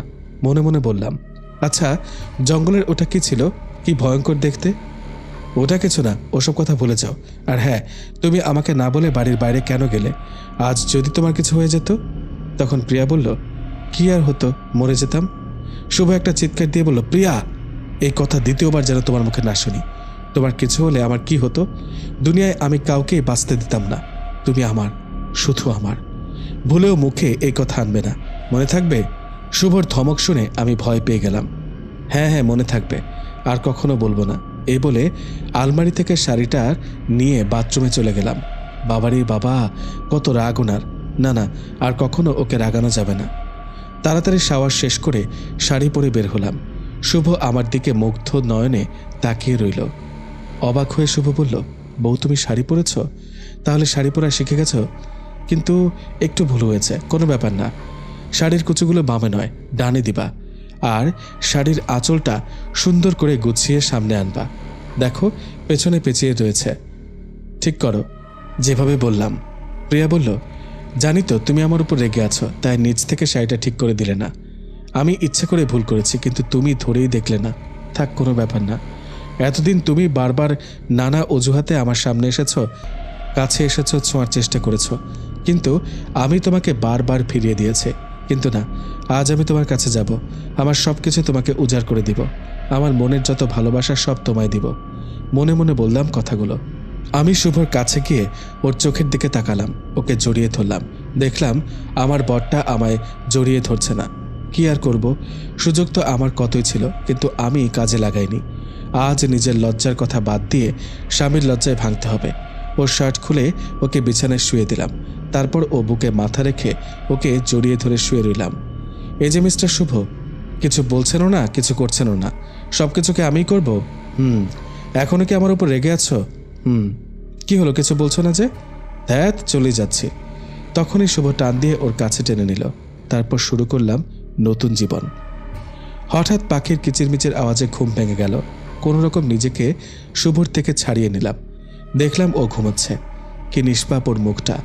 ঘুমন্ত অবস্থায় ওকে দারুণ লাগে। বিছানার দিকে তাকাতেই কি নাজেহাল অবস্থা। আস্তে করে উঠে কাপড়গুলো নিয়ে বাথরুমে গিয়ে শাওয়ার নিয়ে বাইরে আসলাম। দেখি শুভ এখনো ঘুমাচ্ছে। নিচে গেলাম, সবাই হাসি মুখে আমার দিকে তাকালো। আমিও হাসি মুখে খাদিজার সাথে হাত লাগালাম। খাদিজা বলল, কি করছেন ভাবি? বড় মা দেখলে খুব বকবে আমায়। আমি চা করে দিয়েছি। খাদিজা দুষ্টুমির স্বরে বলতে লাগলো, ভাবি, আপনার চোখ মুখ এমন দেখাচ্ছে কেন? যেন মনে হচ্ছে রাতে একটু ঘুমাননি। ওর কথা শুনে বাকি মেয়েগুলো হেসে দিল। প্রিয়া বলল, না খাদিজা, তেমন কিছু না। আসলে মানে কাল রাতে এমনি কেন জানি ঘুম আসছিল না।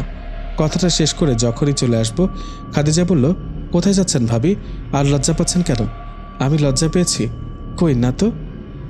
হেসে হেসে বলল খাদিজা, ঠিক আছে ভাবি, নিন আপনার আর ভাইয়ের চা। বড় মা আর দাদুরটা রুমে দিয়ে এসেছে, আপনারটা আর ভাইয়ারটা রুমে নিয়ে যান। আমি চা নিয়ে যাব? শুভর সামনে যেতে কেন জানি লজ্জা লাগছে। কি যে করি, এখন চাটা না নিলেও ওরা আরও মজা করবে আমাকে নিয়ে। তাই ট্রেটা হাতে নিয়ে রুমে চলে আসলাম। আস্তে আস্তে চাটা টেবিলে রেখে যেই চলে আসব, তখনই শুভ হাত ধরে টান দিয়ে ওর কাছে টেনে নিল। কি করছো? ছাড়ো আমায়। কেন, অন্য কাউকে ধরেছে নাকি যে ছেড়ে দিব? আমি আমার বউকে ধরেছি, ছাড়বো না। তুমি পারলে নিজেকে আমার কাছ থেকে ছাড়িয়ে নাও। তারপর আমি অনেক চেষ্টা করেও ছাড়াতে পারিনি। ব্যর্থ হয়ে চুপ করে বসে রইলাম। ও আমাকে জড়িয়ে ধরে ডুলছে আর বলছে, তোমার গায়ে অত শক্তি নেই, আমার সাথে কখনোই পারবে না। হ্যাঁ হ্যাঁ, আমি পারবো না। চা খাও, নইলে ঠান্ডা হয়ে যাবে। তারপর কাপটা এগিয়ে দিলাম। 1 কাপ চা দুজন মিলে খেলাম। এভাবে মা, দাদু, শুভর সাথে ভালোই কাটছে দিনগুলো। সেদিনের পর থেকে রোহানকে আর দেখা যায়নি। না দেখাই ভালো। খারাপ জিনিস যত দূরে থাকে ততই ভালো। থাক ওর কথা। এমনভাবেই হাসি খুশিভাবে পার করলাম 2টা মাস। 2 মাস পর শুভ আর আমি বিকেলে শুয়ে আছি, তখনই মায়ের ডাক। শুভ, শুভ, বৌমা নিচে এসে দেখো কে এসেছে, তাড়াতাড়ি এসো। আমি উঠে শুভকে ডাকছি। শুভ, ওঠো, ছাড়ো তো আমাকে, দেখো মা ডাকছে। ও উঠে শার্ট পরল। আমি শাড়িটা ঠিক করে দুজনে বের হলাম। দেখলাম একটা লোক বসে আছে, সাথে মা, দাদু ও শুভ। লোকটাকে দেখেই হাসি দিয়ে বলল, বাবা তুমি কখন এলে? গিয়ে সালাম করলো। এই তো বাবা, কিছুক্ষণ হলো। শুভ বলল, প্রিয়া আমার বাবা। আমি গিয়ে সালাম করলাম। উনি বললেন, মাশাআল্লাহ, কত সুন্দর আমার বৌমা। তোমার কথা শুভ, দাদু, তোমার শাশুড়ি মায়ের কাছে অনেক শুনেছি। তা মা, তুমি নাকি ভালো করে চা বানাতে পারো, তা আমি কি ভাগ পাবো? বলেই হেসে দিল হা হা করে। প্রিয়া বলল, হ্যাঁ বাবা, আমি এখনই সবার জন্য চা করে আনছি। কথাটা বলার পর দেখলাম সবাই খুশি। আমি রান্নাঘরে চলে গেলাম। খাদিজা ছিল আমার সাথে। সবার জন্য চা বিস্কিট দিলাম। বাবার সাথে অনেক কথা বললাম। বাহ, খুব ভালো একজন মানুষ। সত্যি সবাই খুব ভালো।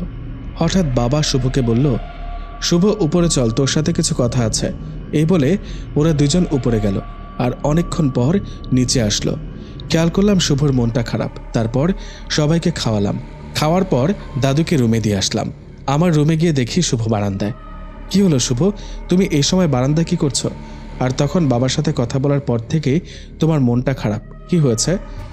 শুভ বলল, আসলে একটা কাজের জন্য আমাকে কিছুদিন বাইরে থাকতে হবে। বাবা সামলাতে পারছেন না, তাই আমাকে যেতে হবে। কিন্তু তোমাকে ছেড়ে আমার কোথাও যেতে ইচ্ছে করছে না প্রিয়া। প্রিয়া বলল, কি যে বলো না, কি হবে বলো তো? কাজের জন্য যেতে হবে তো। বাবা এই বয়সে আর কত সামলাবে বলো? তোমার তো উচিত ওনাকে হেল্প করা, ওনার দায়িত্বগুলো নিজে বুঝে নেওয়া। তুমি কোনো চিন্তা করো না, আমি এখানে সবার সাথে ভালো থাকবো। তুমি নিশ্চিন্তে যাও, এখানে তো সবাই আছে। তো কবে যাবে? কাল, কিন্তু তোমাকে নিয়ে আমার থেকেই যাচ্ছে। তারপর শুভর হাত থেকে একটা আংটি বের করে আমার হাতে পরিয়ে দিল। বললাম, এটা কেন শুভ? আংটি দিয়ে কি হবে? এটা সামনে এনে আমাকে 3 বার ডাকবে আর আমি তখনই চলে আসব। কি যে বলো না তুমি, তা কখনো হয় নাকি? তুমি মজা করছো আমার সাথে, নাকি এটা জাদুর আংটি যে আমি ডাকলেই চলে আসবে? How funny. এটা যেমনই হোক, আমি যা বললাম তুমি তাই করবা। প্রমিস করো আমি না আসা পর্যন্ত এটা হাত থেকে খুলবে না। মনটা খারাপ করে বললাম, আচ্ছা খুলবো না, তুমি যা বলবে তাই হবে। খুশি? এখন তো একটু হাসো। তারপর ওর বুকে মাথা রেখে ঘুমিয়ে পড়লাম। সারা রাত ওর বুক থেকে আমাকে একটুও সরায়নি। সকালে দুজনে একসাথে উঠে ফ্রেশ হয়ে নিচে গেলাম। মনটা খারাপ হয়ে গেল। ওকে আমি কিভাবে বিদায় দিব? না, ওকে আমি বিদায় দিতে পারবো না। কেঁদে দিলাম। তখনই শুভ আমাকে দেখেও কেঁদে দিল। না, আমি যদি এভাবে কাঁদি তাহলে ও যাবে না, আমাকে শক্ত হতে হবে। শুভ বলল, কি করছো? মা, দাদু এখনই চলে আসবে, চোখ মোছো। মন খারাপ করো না, আমি ভালো থাকবো, তুমি নিজের খেয়াল রেখো। তখনই বাবা, মা, দাদু এসে শুভকে বোঝালো। বাবা, দাদু শুভকে এগিয়ে দেওয়ার জন্য ওর সাথে গেল। আজ নিজেকে অনেক একা মনে হচ্ছে, খুব একা লাগছে। শুভকে খুব মিস করছি। না, অস্থির লাগছে, পারবো না আমি ওকে ছাড়া থাকতে। কাঁদছি আর কাঁদছি। শুভ কি করে আমাকে ছাড়া থাকবে? ওকে ছাড়া আমি থাকতে পারছি না কেন? আলমারি থেকে ওর নীল পাঞ্জাবিটা বের করে ওর গায়ের ঘ্রাণ শুকিয়ে যাচ্ছে। বিছানায় গিয়ে ওর পাঞ্জাবিটা বুকে নিয়ে কোনো রকমে রাতটা পার করলাম। সকালে নিচে নেমে দেখি মা এবং দাদু। বললাম, মা, বাবা কোথায়? মা বলল, কাল শুভকে এগিয়ে দিতে গিয়ে উনিও চলে গেলেন। তা মা, মন খারাপ করো না, খুব তাড়াতাড়ি শুভ চলে আসবে। আর শোনো, তোমার দাদু আর আমি আমাদের একটা এতিমখানা আছে, সেখানে যাচ্ছি। বাচ্চাদের কিছু কাপড় চোপড় আর খাবার দিয়ে আসি। তুমিও আমাদের সাথে চলো, একটু ঘুরলে ভালো লাগবে। দাদু বলল, হ্যাঁ দাদু ভাই, চলো আমাদের সাথে। না দাদু, আমার ভালো লাগছে না, সকাল থেকে মাথাটা ঘুরছে। তোমরা যাও, আমি একা থাকতে পারবো।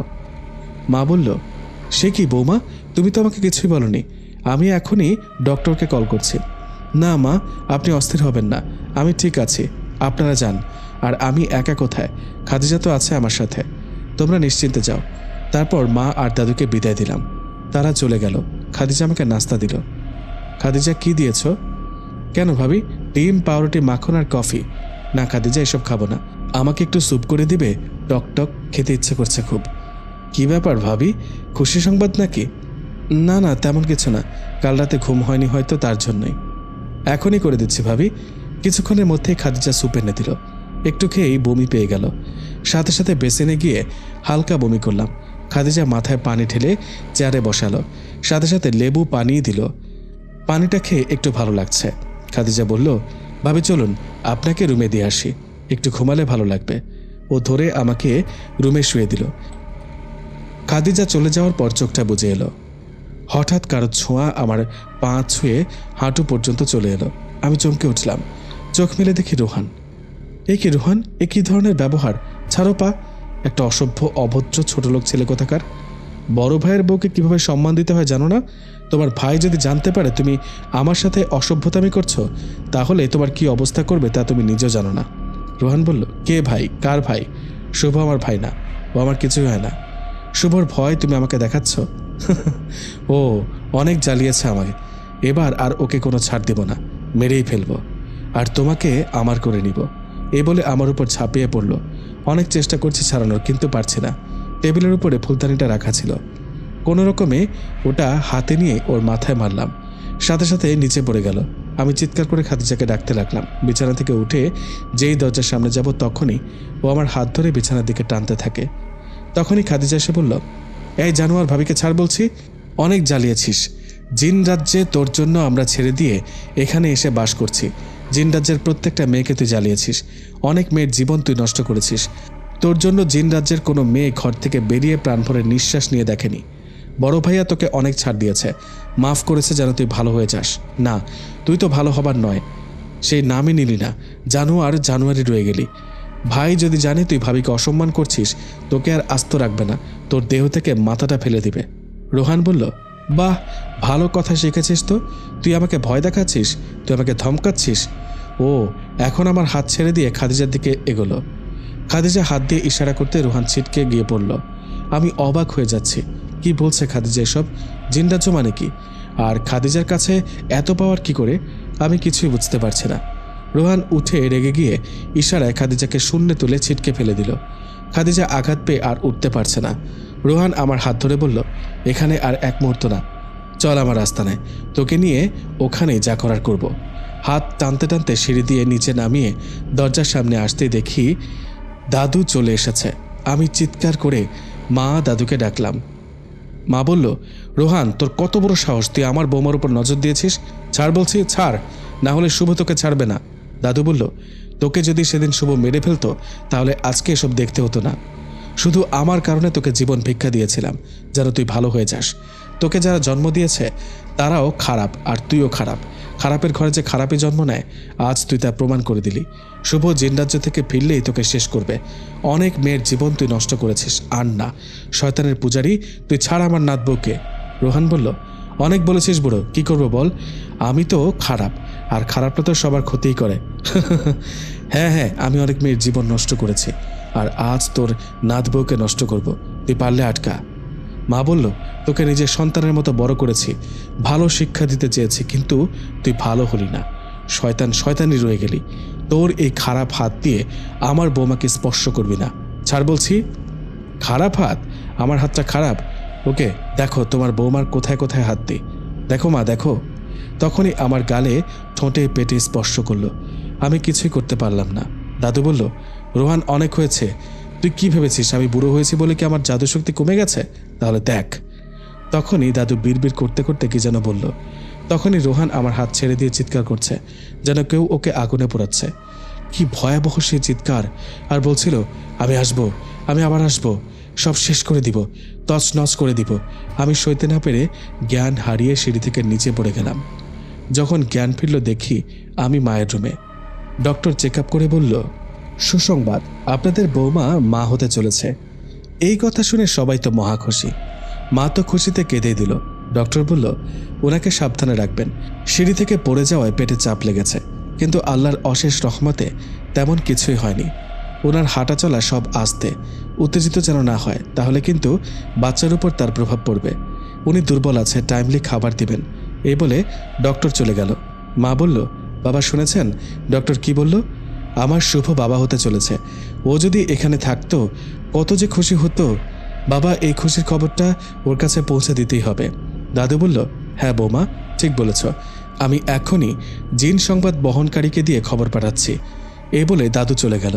মা বলল, প্রিয়া, মা কি খাবে বলো? আচ্ছা, আমি তোমার জন্য একটু নুডলস আর জুস নিয়ে আসি। তোমার তো এগুলো খেতে ভালো লাগে বলো। আমি এখনই রান্নাঘরে যাচ্ছি। এটাই সুযোগ। আমাকে খাদিজার কাছে যেতে হবে। ওই পারবে এই বাড়ির সম্পর্কে সব বলতে। বিছানা থেকে একদমই উঠতে পারছি না। কষ্ট করে উঠে খাদিজার রুমে গেলাম। দেখলাম খাদিজা শুয়ে আছে। আমি ডাক দিতেই খাদিজা বলল, ভাবি আপনি এখানে? আপনি তো অসুস্থ।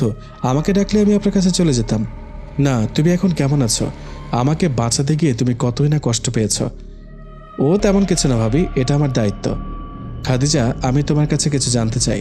প্লিজ আমার থেকে আর কিচ্ছু লুকিও না। যা জানো সব আমাকে বলবে, কিছুই আড়াল করবে না। প্রমিস করো। আমার এত সাহস নেই যে আপনার কাছে কোনো কথা আড়াল করব। বলুন ভাবি, কি জানতে চান? আমি আপনাকে ওয়াদা করলাম সব বলবো। তাহলে এই বাড়ির লোকগুলোর সম্পর্কে বলো। এরা কি মানুষ নাকি জিন? কথাটা শুনে খাদিজার মুখটা ভয়ে ছোট হয়ে গেল। দেখো খাদিজা, আমি তোমার নাম কাউকে বলবো না। আমি তোমার পায়ে ধরি, বলো আমায়। খাদিজা বলল, ছি ভাবি, আপনি কেন আমার পায়ে ধরবেন?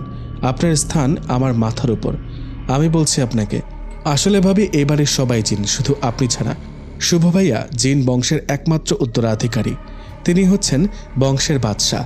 শুভ ভাইয়া, বড় মা, বড় বাবা আর দাদু, ওনারা খুব ভালো, দয়ালু। জিন রাজ্যের সকল জিনদের সকল বিপদ আপদ দুঃখ কষ্ট থেকে রক্ষা করেন। ভালোই ছিলাম আমরা। আমাদের রাজ্যের সুখ ছাড়া দুঃখের মুখ কখনো দেখিনি। হঠাৎ রোহানের মতো শয়তানের জন্য আমাদের জিন রাজ্যে নেমে আসে কালো ছায়া। যে মেয়েকে দেখত তাকেই তুলে নিয়ে যেত। মেয়েদের ওপর একটা নেশা ছিল ওর। ওর ভয়ে কোনো মেয়ে বাইরে বের হতো না। কেউ ওর ভয়ে শুভ ভাইয়ার কাছে বলতে পারত না। একদিন এই অত্যাচার অনেক বেড়ে গেল। এক জিন প্রহরী ভাইয়াকে বলল, উনি রেগেমেগে রোহানকে ডাকল। বিরাট মজলিসের মধ্যে বাদশাহ শুভ ভাইয়া যখন ওর মৃত্যুদণ্ড দিবে, তখনই বড় মা এসে ওকে আরেকটা সুযোগের অনুরোধ করে। রোহান সেদিন জিন রাজ্যের প্রত্যেকটা প্রজার কাছে মাফ চেয়েছিল, কিন্তু কে জানতো জানোয়ার কখনো ভালো হবে না। কিছুদিন সবকিছু ভালো কাটলেও পরে আবার শুরু হয়। তখনই শুভ ভাইয়া ওর থেকে সমস্ত শক্তি কেড়ে নিয়ে এখানে বসবাস শুরু করে। জিন রাজ্যে যখন দরকার হয় তখনই যায়, কিন্তু শয়তানটা শক্তি পাওয়ার জন্য শয়তানি পুজো করে। ওর গায়ে এখন যতটুকু শক্তি আছে তা ওর শয়তানের দেওয়া। তাহলে রোহান কি শুভর নিজের ভাই নয়? না ভাবি, ওর মা খারাপ কাজ করত। বড় বাবা বাদশাহ হওয়ার পর এসব জিন রাজ্য থেকে বন্ধ করে দেয়। তখন এই কুমারী মায়ের পেটে রোহানের জন্ম, আর ওর জন্মের সময় ওর মা মারা যায়। কিন্তু ওর মা খারাপ বলে রোহানকে কেউ সন্তান হিসেবে নিতে চায়নি। তখনই আমাদের বড় মা ওকে মহলে আনে, নিজের সন্তানের পরিচয় মানুষ করে। ভাবি, আপনি ভাইকে ভুল বুঝবেন না। আপনাকে ভাইয়া অন্ধের মতো ভালোবাসে, যা আমাদের জিন রাজ্যে ইতিহাস গড়ার মতো। হয়তো এটাই ছিল জিনের অন্ধ ভালোবাসা। খাদিজা, তোমাকে অনেক ধন্যবাদ। অনেক কষ্ট দিলাম তোমাকে। তুমি ঘুমিয়ে পড়ো, ভালো লাগবে বলেই আমি আমার রুমে চলে এলাম। আমার হাত পাগুলো কাঁপছে। এ আমি কি শুনলাম? আমার শুভ জিন, আমার জিনের সাথে বিয়ে হয়েছে। আর একটা জিনের বাচ্চাই হয়তো আমার মাঝে বেড়ে উঠছে। এই জন্যই তো সেদিন যখন আমি শাড়ি পরার সময় পড়ে যাই, বন্ধ দরজা না খুলেই ভিতরে প্রবেশ করেছিল। আমার সাথে সারাদিন থাকা সত্ত্বেও সেদিন ফুলের পাপড়ি দিয়ে ঘর সাজিয়েছিল। সব ওর জাদু। এর উত্তর আমি শুভর কাছে চাই। ও আসুক। ভাবতে ভাবতেই তখনই মা খাবার নিয়ে রুমে এলো। এ কি বৌমা, তুমি কষ্ট করে উপরে এলে কেন মা? না মা, একটু দরকার এসেছিলাম। ও এসো মা, তোমাকে খাইয়ে দিই। না, আমি একাই পারবো। আপনি অনেকক্ষণ ধরে চিন্তা করছেন, এখানে সেখানে দৌড়াদৌড়ি করছেন। আপনি একটু রেস্ট নিন, আমি নিজে নিজে খেতে পারবো। সত্যি তো বৌমা? দেখো কিন্তু। হ্যাঁ মা, পারবো। আচ্ছা তাহলে সবটুকু খাবে, একটু যেন প্লেটে না থাকে। এই বলে চলে গেল। মা দাদু কাউকে দেখে বোঝাই যায় না যে ওরা জিন। শুভ আমাকে ঠকিয়েছে। ও আসুক, আমি এখানে থাকবো না। খাবারটা না খেয়ে বারান্দায় দাঁড়িয়ে রইলাম। তখনই কারো চিৎকার। ভালো করে শুনলাম, ও এসেছে, শুভ এসেছে। বউ বউ বলে কিভাবে চিৎকার করছে আমার সামনে এসে থমকে গেল। একটা হাসি দিয়ে আমাকে কোলে তুলে নিয়ে বলল, বউ, এটা আমি কি ঠিক শুনেছি? আমি আমি বাবা হব? উফ, আমি তো ভাবতেই পারছি না। অনেক দিন ধরে এই কথাটা শোনার অপেক্ষা ছিলাম। আজ আমি খুব খুশি, মনে হচ্ছে আকাশের চাঁদটা যেন আমার হাতে পেয়েছি। বউ বলো তোমার কি চাই? বলো বউ বলো, আজ এই খুশির দিনে আমি তোমাকে কিছু দিতে চাই। বলো কি চাও? ডিভোর্স। চমকে গিয়ে শুভ বলল, কি বলছো প্রিয়া? এই ব্যাপার নিয়ে মজা করছো? না, আমি মজা করছি না। তুমি আমাকে ঠকিয়েছ, আমার ভালোবাসাকে অপমান করেছ। কি বলছো বউ? একদম চুপ, ওই মুখে আর তুমি আমাকে বউ বলে ডাকবে না। কি হয়েছে তোমার? আমাকে বলো, তোমার শরীর খারাপ লাগছে? একদম এড়িয়ে যাবে না। তুমি কেন আমার জীবনটা নিয়ে ড্রামা করছো? কি বলছো তুমি? কেন বুঝতে পারছো না? তুমি যে মানুষ নও, জিন। কখনো আমায় বলেছ? আমি তো এখনো বিশ্বাস করতে পারছি না আমি একটা জিনের সাথে সংসার করেছি। আমি তোমাকে ভালোবেসেছি। আমি আর এক মুহূর্ত তোমার সাথে থাকতে চাই না। শুভ বলল, দেখো প্রিয়া, তখন সিচুয়েশনটাই অন্যরকম ছিল, তাই তোমাকে কিছু জানাতে পারিনি। আর পরে যখন তোমাকে আমার ঘরে আনলাম, তখন ভয়ে আমি আমার পরিচয় তোমার কাছে আড়াল করেছি। আর তুমি আমাকে জিন বলে ঘৃণা করছো। ভালোবাসা কখনো কারো জাত, ধর্ম, মানুষের ভিন্নতা বুঝে হয় না। আর আল্লাহ মানুষ আর জিন জাতিকে সৃষ্টি করেছেন। আমি তোমাকে ভালোবেসে ভুল করিনি। প্লিজ তুমি আমাকে ভুল বুঝো না। আমি আর তুমি আমাদের সন্তানকে নিয়ে খুব সুখে থাকব। সন্তান? কোন সন্তানের কথা বলছো তুমি? আমি চাই না আমার শরীরে কোনো জিন জাতির সন্তান বেড়ে উঠুক। আমি ওকে অ্যাবর্শন করিয়ে নিব, নষ্ট করে ফেলবো ওকে। তখনই শুভ চিৎকার দিয়ে বলে, প্রিয়া! ঠাস করে আমার গালে চর বসিয়ে দিল। থাপ্পড়টা দেওয়ার সাথে সাথে আমি নিচে পড়ে গেলাম। সাথে সাথে শুভ আমাকে তুলে বিছানায় বসিয়ে জড়িয়ে ধরল আর বলতে লাগলো, কি করলাম আমি? আমি আমার বউয়ের গায়ে হাত তুললাম। শুভ অস্থির হয়ে পড়ল আর আমি কাঁদতে লাগলাম। কেন বউ, তুমি আমার সন্তানকে নিয়ে এই কথা বলেছো কেন? যত দোষ সব আমার সন্তানের তো কোনো দোষ নেই। তাহলে তুমি ওকে মেরে ফেলার কথা কিভাবে বলছো? তোমার কি মনে পড়ে না আমাদের প্রথম ঘনিষ্ঠ মুহূর্তের রাতের কথা? তোমার কি মনে পড়ে না আমাদের দুষ্টু মিষ্টি ভালোবাসার কথা? আর সেই ভালোবাসার ফসলই হচ্ছে আমাদের এই সন্তান। যা ভুল করার আমি করেছি। আমি তোমাকে ঠকিয়েছি, শাস্তি যদি পেতেই হয় আমি পাবো। একটা ছুরি আমার হাতে দিয়ে বলল, ধরো আর আমাকে মেরে ফেলো। আমাকে মেরে তুমি শান্ত হও, কিন্তু আমার সন্তানের কোনো ক্ষতি আমি তোমাকে করতে দিব না। আমি ছুরিটা নিচে ফেলে কাঁদতে লাগলাম। ও চিৎকার করে বলল, হ্যাঁ হ্যাঁ, আমি জিন। ও আমার পায়ের নিচে বসে পা ধরে কাঁদতে লাগলো। প্লিজ প্রিয়া, আমি তোমাকে আর আমার সন্তানকে অনেক ভালোবাসি। তুমি ওর ক্ষতি করো না। তোমার দুটি পায়ে পড়ি। জিনের বাচ্চা মোহাম্মদ আল বিন শুভ তোমার কাছে পায়ে ধরে ক্ষমা চাইছে। আমাকে তুমি ক্ষমা করো। আমি তোমাকে আর আমার বাচ্চাকে নিয়ে শান্তিতে থাকতে চাই। আমি শুভর কান্না আর অনুরোধ দেখে আর নিজেকে সামলাতে পারলাম না। আমিও তো শুভকে ভালোবাসি। ওকে ছাড়া আমিও থাকতে পারবো না। আর যতই বলি না কেন এই সন্তান আমি নষ্ট করব, কিন্তু এটা তো আমারই বাচ্চা। আমি শুভকে ধরে বিছানায় বসিয়ে চোখের পানি মুছে দিলাম আর বললাম, আমার ভুল হয়ে গেছে শুভ। না, তোমার কোনো ভুল হয়নি। আমার বউ কোনো ভুল করতেই পারে না। আমার কপালে চুমু দিয়ে জড়িয়ে ধরল। খাবারটা এখানে পড়ে আছে, তুমি কেন খাওনি? ডক্টর কি বলেছে মনে নেই? দেখো বউ, ও জিনের সন্তান বলে ওকে অবজ্ঞা করো না। আমার সন্তানই হবে আমার পরে জিন রাজ্যের উত্তরাধিকারী। তুমি এটা খেয়ে নাও। শুভ আমাকে খাবারটা খাইয়ে দিয়ে বলল, আমি এক্ষুনি জরুরি কাজে জিন রাজ্যে যাব। এই তো এলে, এখন আবার যাবে কেন? তোমার মনে আছে সেদিনের সে দানবটার কথা? ও আর কেউ নয়, শয়তান পূজারী রোহান। কি বলছো তুমি? ওটা রোহান ছিল? হ্যাঁ বউ, ও তোমাকে ছোঁয়ার চেষ্টা করেছে, তোমার গায়ে হাত দিয়েছে। এবার ওর কোনো ক্ষমা নেই। ওকে আমি একেবারে শেষ করে দিব। তুমি খুব সাবধানে থাকবে, রুম থেকে বেরোবে না। কোনো বিপদ হলেই আংটিটা সামনে রেখে আমাকে 3 বার ডাকবে। আর আমার সন্তানকে দেখে রাখবে, ওর যেন কিছু না হয়। শুভ আমার পেটে আর কপালে চুমু দিয়ে খোদা হাফেজ বলে চলে গেল। খুব ক্লান্ত লাগছিল, তাই ফ্রেশ হয়ে রুমে এসে দাঁড়াতে দেখি পুরো ঘরটা কালো ধোঁয়ায় অন্ধকার হয়ে আছে। কি হলো? আগুন লাগলো কোথায়? ধোঁয়াই বা আমার রুমে কোথা থেকে আসলো? যখনই মাকে ডাকতে যাব তখনই কোনো এক অদৃশ্য শক্তি আমায় ঘিরে ফেললো। আমি কথা বলতে পারছি না, এমনকি নড়তেও পারছি না। একটা ধোঁয়ার কুণ্ডলী এসে আমার চারপাশে ঘুরতে লাগলো। তারপর কি হলো জানি না। যখন চোখ মেললাম দেখলাম একটা অদ্ভুত জায়গায় পড়ে আছি। উঠে বসতেই পারছি না, তেমন নড়তেও পারছি না।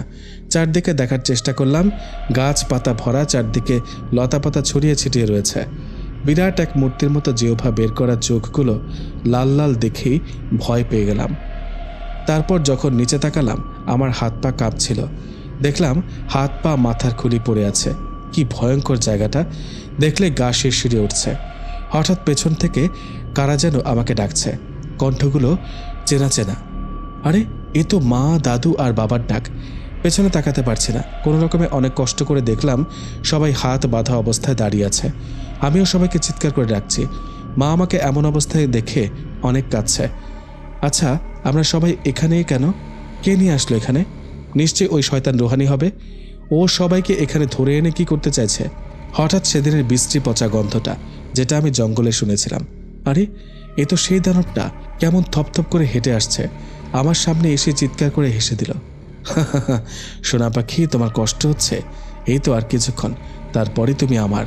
আমি এদের সবগুলোকে মেরে আমি রাজত্ব করব। আমি হব জিন রাজ্যের বাদশাহ। প্রিয়া বলল, হেসে নে শয়তান। শুভ আসলে তোর এই হাসি সারা জীবনের জন্য বন্ধ হয়ে যাবে। তুই আমাদেরকে মারবি বলে এখানে নিয়ে এসেছিস? না, তুই তো তোর মরণকে নিজেই বরণ করার জন্য এসব করছিস। শুভ আসবে, ও আসবে আমাদেরকে আর আমার সন্তানকে বাঁচাতে। তুই তৈরি হ রোহান। সন্তান? কোন সন্তান প্রিয়া? কেন, আমার আর শুভ সন্তান? ও শিট, কোনো ব্যাপার না সোনা পাখি, আমি তোমার এই সন্তানকে এখনই শেষ করে দিচ্ছি। এই বলে ও হাতটা সামনে রাখতেই একটা রক্ত ভরা গ্লাস ওর হাতে চলে আসে। তারপর কি যেন বিড়বিড় করতে করতে গ্লাসে ফু দিল। সাথে সাথে লাল রক্তগুলো কালো পানিতে পরিণত হলো। নাও সোনা পাখি, এটা খেয়ে নাও বলেই আমার দিকে এগোতে লাগলো। আমার তো ভয়ে হাত পা কাঁপছে। কি করবে ও আমার সন্তানের সাথে? শুভ তো আমাকে বলেছে আমার সন্তানকে বিপদ থেকে রক্ষা করতে। কি করব আমি? তখনই শুভর দেয়া আংটিটার কথা মনে পড়ল। ব্যাস, ডাকলাম শুভকে। শুভ তাড়াতাড়ি এসো, শুভ আমার বাচ্চাকে বাঁচাও। রোহান তখন হাসছিল। শুভকে ডাকছিস? আমি কোথায় আছি সেটাও কখনো জানতে পারবে না। ও আমার কাছে এসে মুখ চেপে যখনই ওটা খাওয়াতে যাবে তখনই ও ছিটকে গিয়ে পড়ল। কি হলো? উপরে তাকিয়ে দেখে শুভ এসেছে। আমি খুশি হয়ে, শুভ তুমি এসেছো? ও তখন চোখের ইশারায় আমার দেহ থেকে অদৃশ্য বাঁধনটা খুলে ফেলে। আমাকে তুলে বলল, তোমার কিছু হয়নি তো বউ? না শুভ, কিন্তু ও আমার বাচ্চাকে মেরে ফেলতে চেয়েছিল। তখনই শুভ অগ্নি দৃষ্টিতে রোহানের দিকে তাকিয়ে ওর সামনে গেল। তখন রোহান হাতের ইশারায় শুভর দিকে আগুনের গোলা ছুড়ে দিল, কিন্তু সেটা শুভর গায়ে লেগেও কিছু হলো না। রোহান অনেক কিছু করেও শুভর কোনো ক্ষতি করতে পারল না। তুই আমায় মারবি? মার। কি হলো, বারবার কেন পরাজিত হচ্ছিস? তুই হয়তো ভুলে গেছিস আমি জিন রাজ্যের বাদশাহ। তোর এই শয়তানি শক্তি আমার কিছুই করতে পারবে না। অনেক জ্বালিয়েছিস তুই, অনেক ছাড় দিয়েছি তোকে, কিন্তু আজ তুই আমার বউ সন্তানের দিকে নজর দিয়েছিস। আজ তোর দিন শেষ। বলেই শুভ হাতটা উপরে তুলতে একটা বড় তলোয়ার ওর হাতে চলে আসে। তখনই এক কোপে রোহানের মাথাটা ওর শরীর থেকে আলাদা করে দেয়। আমি ভয়ে চোখ বন্ধ করে ফেলি। শুভ আমার কাছে এসে জড়িয়ে ধরে বলল, তুমি ভয় পেও না, কিছু হয়নি তো। মা, বাবা, দাদু সবাইকে নিয়ে বাসায় আসলাম। কিছুদিন পর আমরা জিন রাজ্যের সবাই চলে যাই। বিশাল বড় মহল, হাজার হাজার দাসদাসী, সবাই ফুলের শুভেচ্ছা জানালো, যেন আকাশ থেকে ফুলের বৃষ্টি হচ্ছে। সবাই আমাকে বরণ করে ঘরে তুলল। এখানকার সবকিছু সত্যি অদ্ভুত, খুব সুন্দর, যা আপনারা না দেখলে বিশ্বাসই করবেন না। সোনা, হিরে এখানে যেখানে সেখানে ছড়িয়ে ছিটিয়ে রয়েছে। যারা এই ভিডিওতে লাইক কমেন্ট করবে, যদি কখনো আমি জিন রাজ্য থেকে বাংলাদেশে আসি তাহলে তোমাদের জন্য নিয়ে আসব। আর যারা এই ভিডিওটি দেখে লাইক কমেন্ট না করে চলে যাবে তাদের জন্য কচু আনব। শুভ বলেছে আমার জিন রাজ্যে কচু পাওয়া যায়। থাক সেই কথা। তারপর কি হলো চলো সেটাই মন দিই। শুভ বলল, বউ আমার বউটা কোথায়? কোথায় আমার জানটা? আমার জীবনটা কোথায় রে? এই তো তোমার জানটা বিছানায় বসে আছে। কি শুরু করেছো তুমি? তোমার চোখের সামনে বসে আছে আর তুমি ঢং করছো? আর এসব কি নামে ডাকছো? আগে তো এগুলো বলে ডাকতে না, আজ কি হলো? শুভ বলল, তুমি তো আমার বউটা আর জানটা হলো আমার বেবিটা। আচ্ছা তাই বুঝি, তাই তো বলি তুমি এত চেঞ্জ হলা কিভাবে? আগে তুমি আমায় অনেক ভালোবাসতা, সারাটাক্ষণ বউ বউ বলে চিল্লাতা, আমাকে নিয়ে সবসময় ব্যস্ত থাকতে, কিন্তু এখন তুমি তোমার বাচ্চাকে নিয়ে বিজি থাকো। সারাক্ষণ ওর অনুভূতি পাওয়ার জন্য, ওর নড়াচড়া বোঝার জন্য আমার পেটে কান পেতে বসে থাকো। একা একা ওর সাথে কথা বলো। আর বাচ্চাটাও হয়েছে তেমন, আমি কথা বললে একটুও নড়ে না, কিন্তু তুমি যখনই ওর কথা বলতে আসো তখনই ও প্রতিটা কথার উত্তরে নড়ে চড়ে জবাব দেয়। মুখটা ভার করে অন্যদিকে তাকিয়ে আছে। শুভ বলল, হ্যাঁ দেখতে হবে না কার সন্তান, কিন্তু আমার বউটা কি আমার বেবির সাথে জেলাস ফিল করছে নাকি? চলো চলো হা করো। না আমি খাবো না। তোমার খেতে হবে না, তুমি শুধু হা করো, তারপর বাকিটা আমার বেবি খেতে পারবে। তুমি না খেলে আমার বেবিটা না খেয়ে থাকবে। না, বললাম তো খাবো না। প্লিজ বউটা, খেলে তুমি যা চাইবে তাই দিব। শোনো, তুমি হয়তো ভুলে যাচ্ছ আমি জিন রাজ্যের মহারানী। এই পুরো মহলের চাবি আমার কাছে। আমি যা বলবো তাই আমার কাছে চলে আসবে। এই পুরানা বাহানা বাদ দিয়ে নতুন কথা বলো। তাহলে আর কি বলবো? বউ আমাকে গান শোনাতে হবে। বলো, শোনাবে? আচ্ছা, আগে খাবারটা তো খাও। খাবারটা খেয়ে শুভ বলল, এখন একটু ঘুমাও। না, গান শোনাও, না হলে কিন্তু রাতের খাবারই খাবো না। না না, বলছি। এই বলে শুভ গান শুরু করলো। নিশিরাত, বাঁকা চাঁদ আকাশে, চুপি চুপি বাঁশি বাজে বাতাসে। হাসতে লাগলাম শুভর গান শুনে। এই, তুমি দুপুরবেলা এই গান শোনাচ্ছ? কি করব, বউয়ের আবদার তো রাখতেই হবে। তারপর রাতে, প্রিয়া বারান্দায় কি করছো? এসো, খাবার নিয়ে এসেছি। না, খাবো না। কেন? দুপুরে তো তোমাকে গান শুনিয়েছি, তাহলে খাবে না কেন? দুপুরে গান শুনিয়েছ তাই দুপুরে খেয়েছি, এখন তো রাত। এখন খাবার পেলে কি পাবো আমি শুভ? বউ, তুমি অনেক বায়না ধরা শিখে গেছো। খাও বলছি। আমি জিনের বাদশা, আমাকে তুমি ভয় পাও না? তোমার যত পাওয়ার আছে তা বাইরে দেখাবে। বাইরের সবাই তোমাকে ভয় পায়, বাট আমি পাই না। তাড়াতাড়ি বলো, রাতের খাবার খেলে কি পাবো আমি? শুভ ভাবতে ভাবতে বলল, তোমাকে পুরো জিন রাজ্যটা করে দেখাবো। সত্যি শুভ? হ্যাঁ বউ, কিন্তু এত বড় জিন রাজ্যে আমি দেখবো কি করে? কেন? উড়ে উড়ে? সত্যি বলছো শুভ, আমি উঠবো? উফ, কখন যে সকাল হবে। নাও, তাড়াতাড়ি খেয়ে নাও। খাবারটা শেষ করে বিছানায় ঘুমোতে গেলাম। শুভ আমার মাথাটা, চুলগুলো, হাতের আঙুলগুলো টিপে দিচ্ছে, মাথায় বিলি কেটে দিচ্ছে। কখন যে ঘুমিয়ে পড়লাম। ভোরে উঠে নামাজ পড়ে শুভকে ডাকছি, শুভ ওঠো। এই শুভ, উঠছো না কেন? কি হয়েছে? আজ তো তুমি আমায় উড়াবে, তাড়াতাড়ি ওঠো, না হলে টাইম পাবো না। শুভ বলল, তুমি গোসল করেছো, অজু করেছো? হ্যাঁ, সব করেছি। আচ্ছা, একটু অপেক্ষা করো, আমি রেডি হয়ে আসছি। শুভ সাদা পাজামা পাঞ্জাবি পরে এলো। হাত দিয়ে ইশারা করতেই একটা উড়ন্ত কার্পেট এসে হাজির। বিসমিল্লাহ বলে দুজনে বসলাম। তারপরেই কার্পেটটা উঠতে লাগলো। শুভ আমাকে আঁকড়ে ধরে আছে। প্রিয়া, তুমি ভয় পাচ্ছ নাকি? না তো, খুব ভালো লাগছে, কত সুন্দর দৃশ্য। অনেকক্ষণ আকাশে উড়ানোর পর হঠাৎ একটা নিচে কি যেন লক্ষ্য করলাম। শুভ, ওই যে, ওটা কি নিচে দেখা যাচ্ছে? শুভ মুচকে হাসি দিয়ে বলল, ওটা তোমার পুকুরের পাশে যে মাঠটা আছে সেটা। চলো সেখানে যাই, সবার সাথে দেখা করে আসি। শুভর কথা শুনে খুশিতে আমি আত্মহারা হয়ে গেছি। সত্যি তুমি যাবে? আজ কতদিন পর আমি আলীকে দেখব, রূপাকে দেখব, আর মা বাবা। শুভ বলল, তোমার মা বাবা আর আগের মতো নেই, ওরা আগের ব্যবহারে লজ্জিত। তুমি ওখানে গেলে ওরা খুশি হবে। চলো যাওয়া যাক। শুভর হাতটা ধরে বললাম, আজ আমি অনেক খুশি, অনেক ভালোবাসি আমার জিন বরটাকে।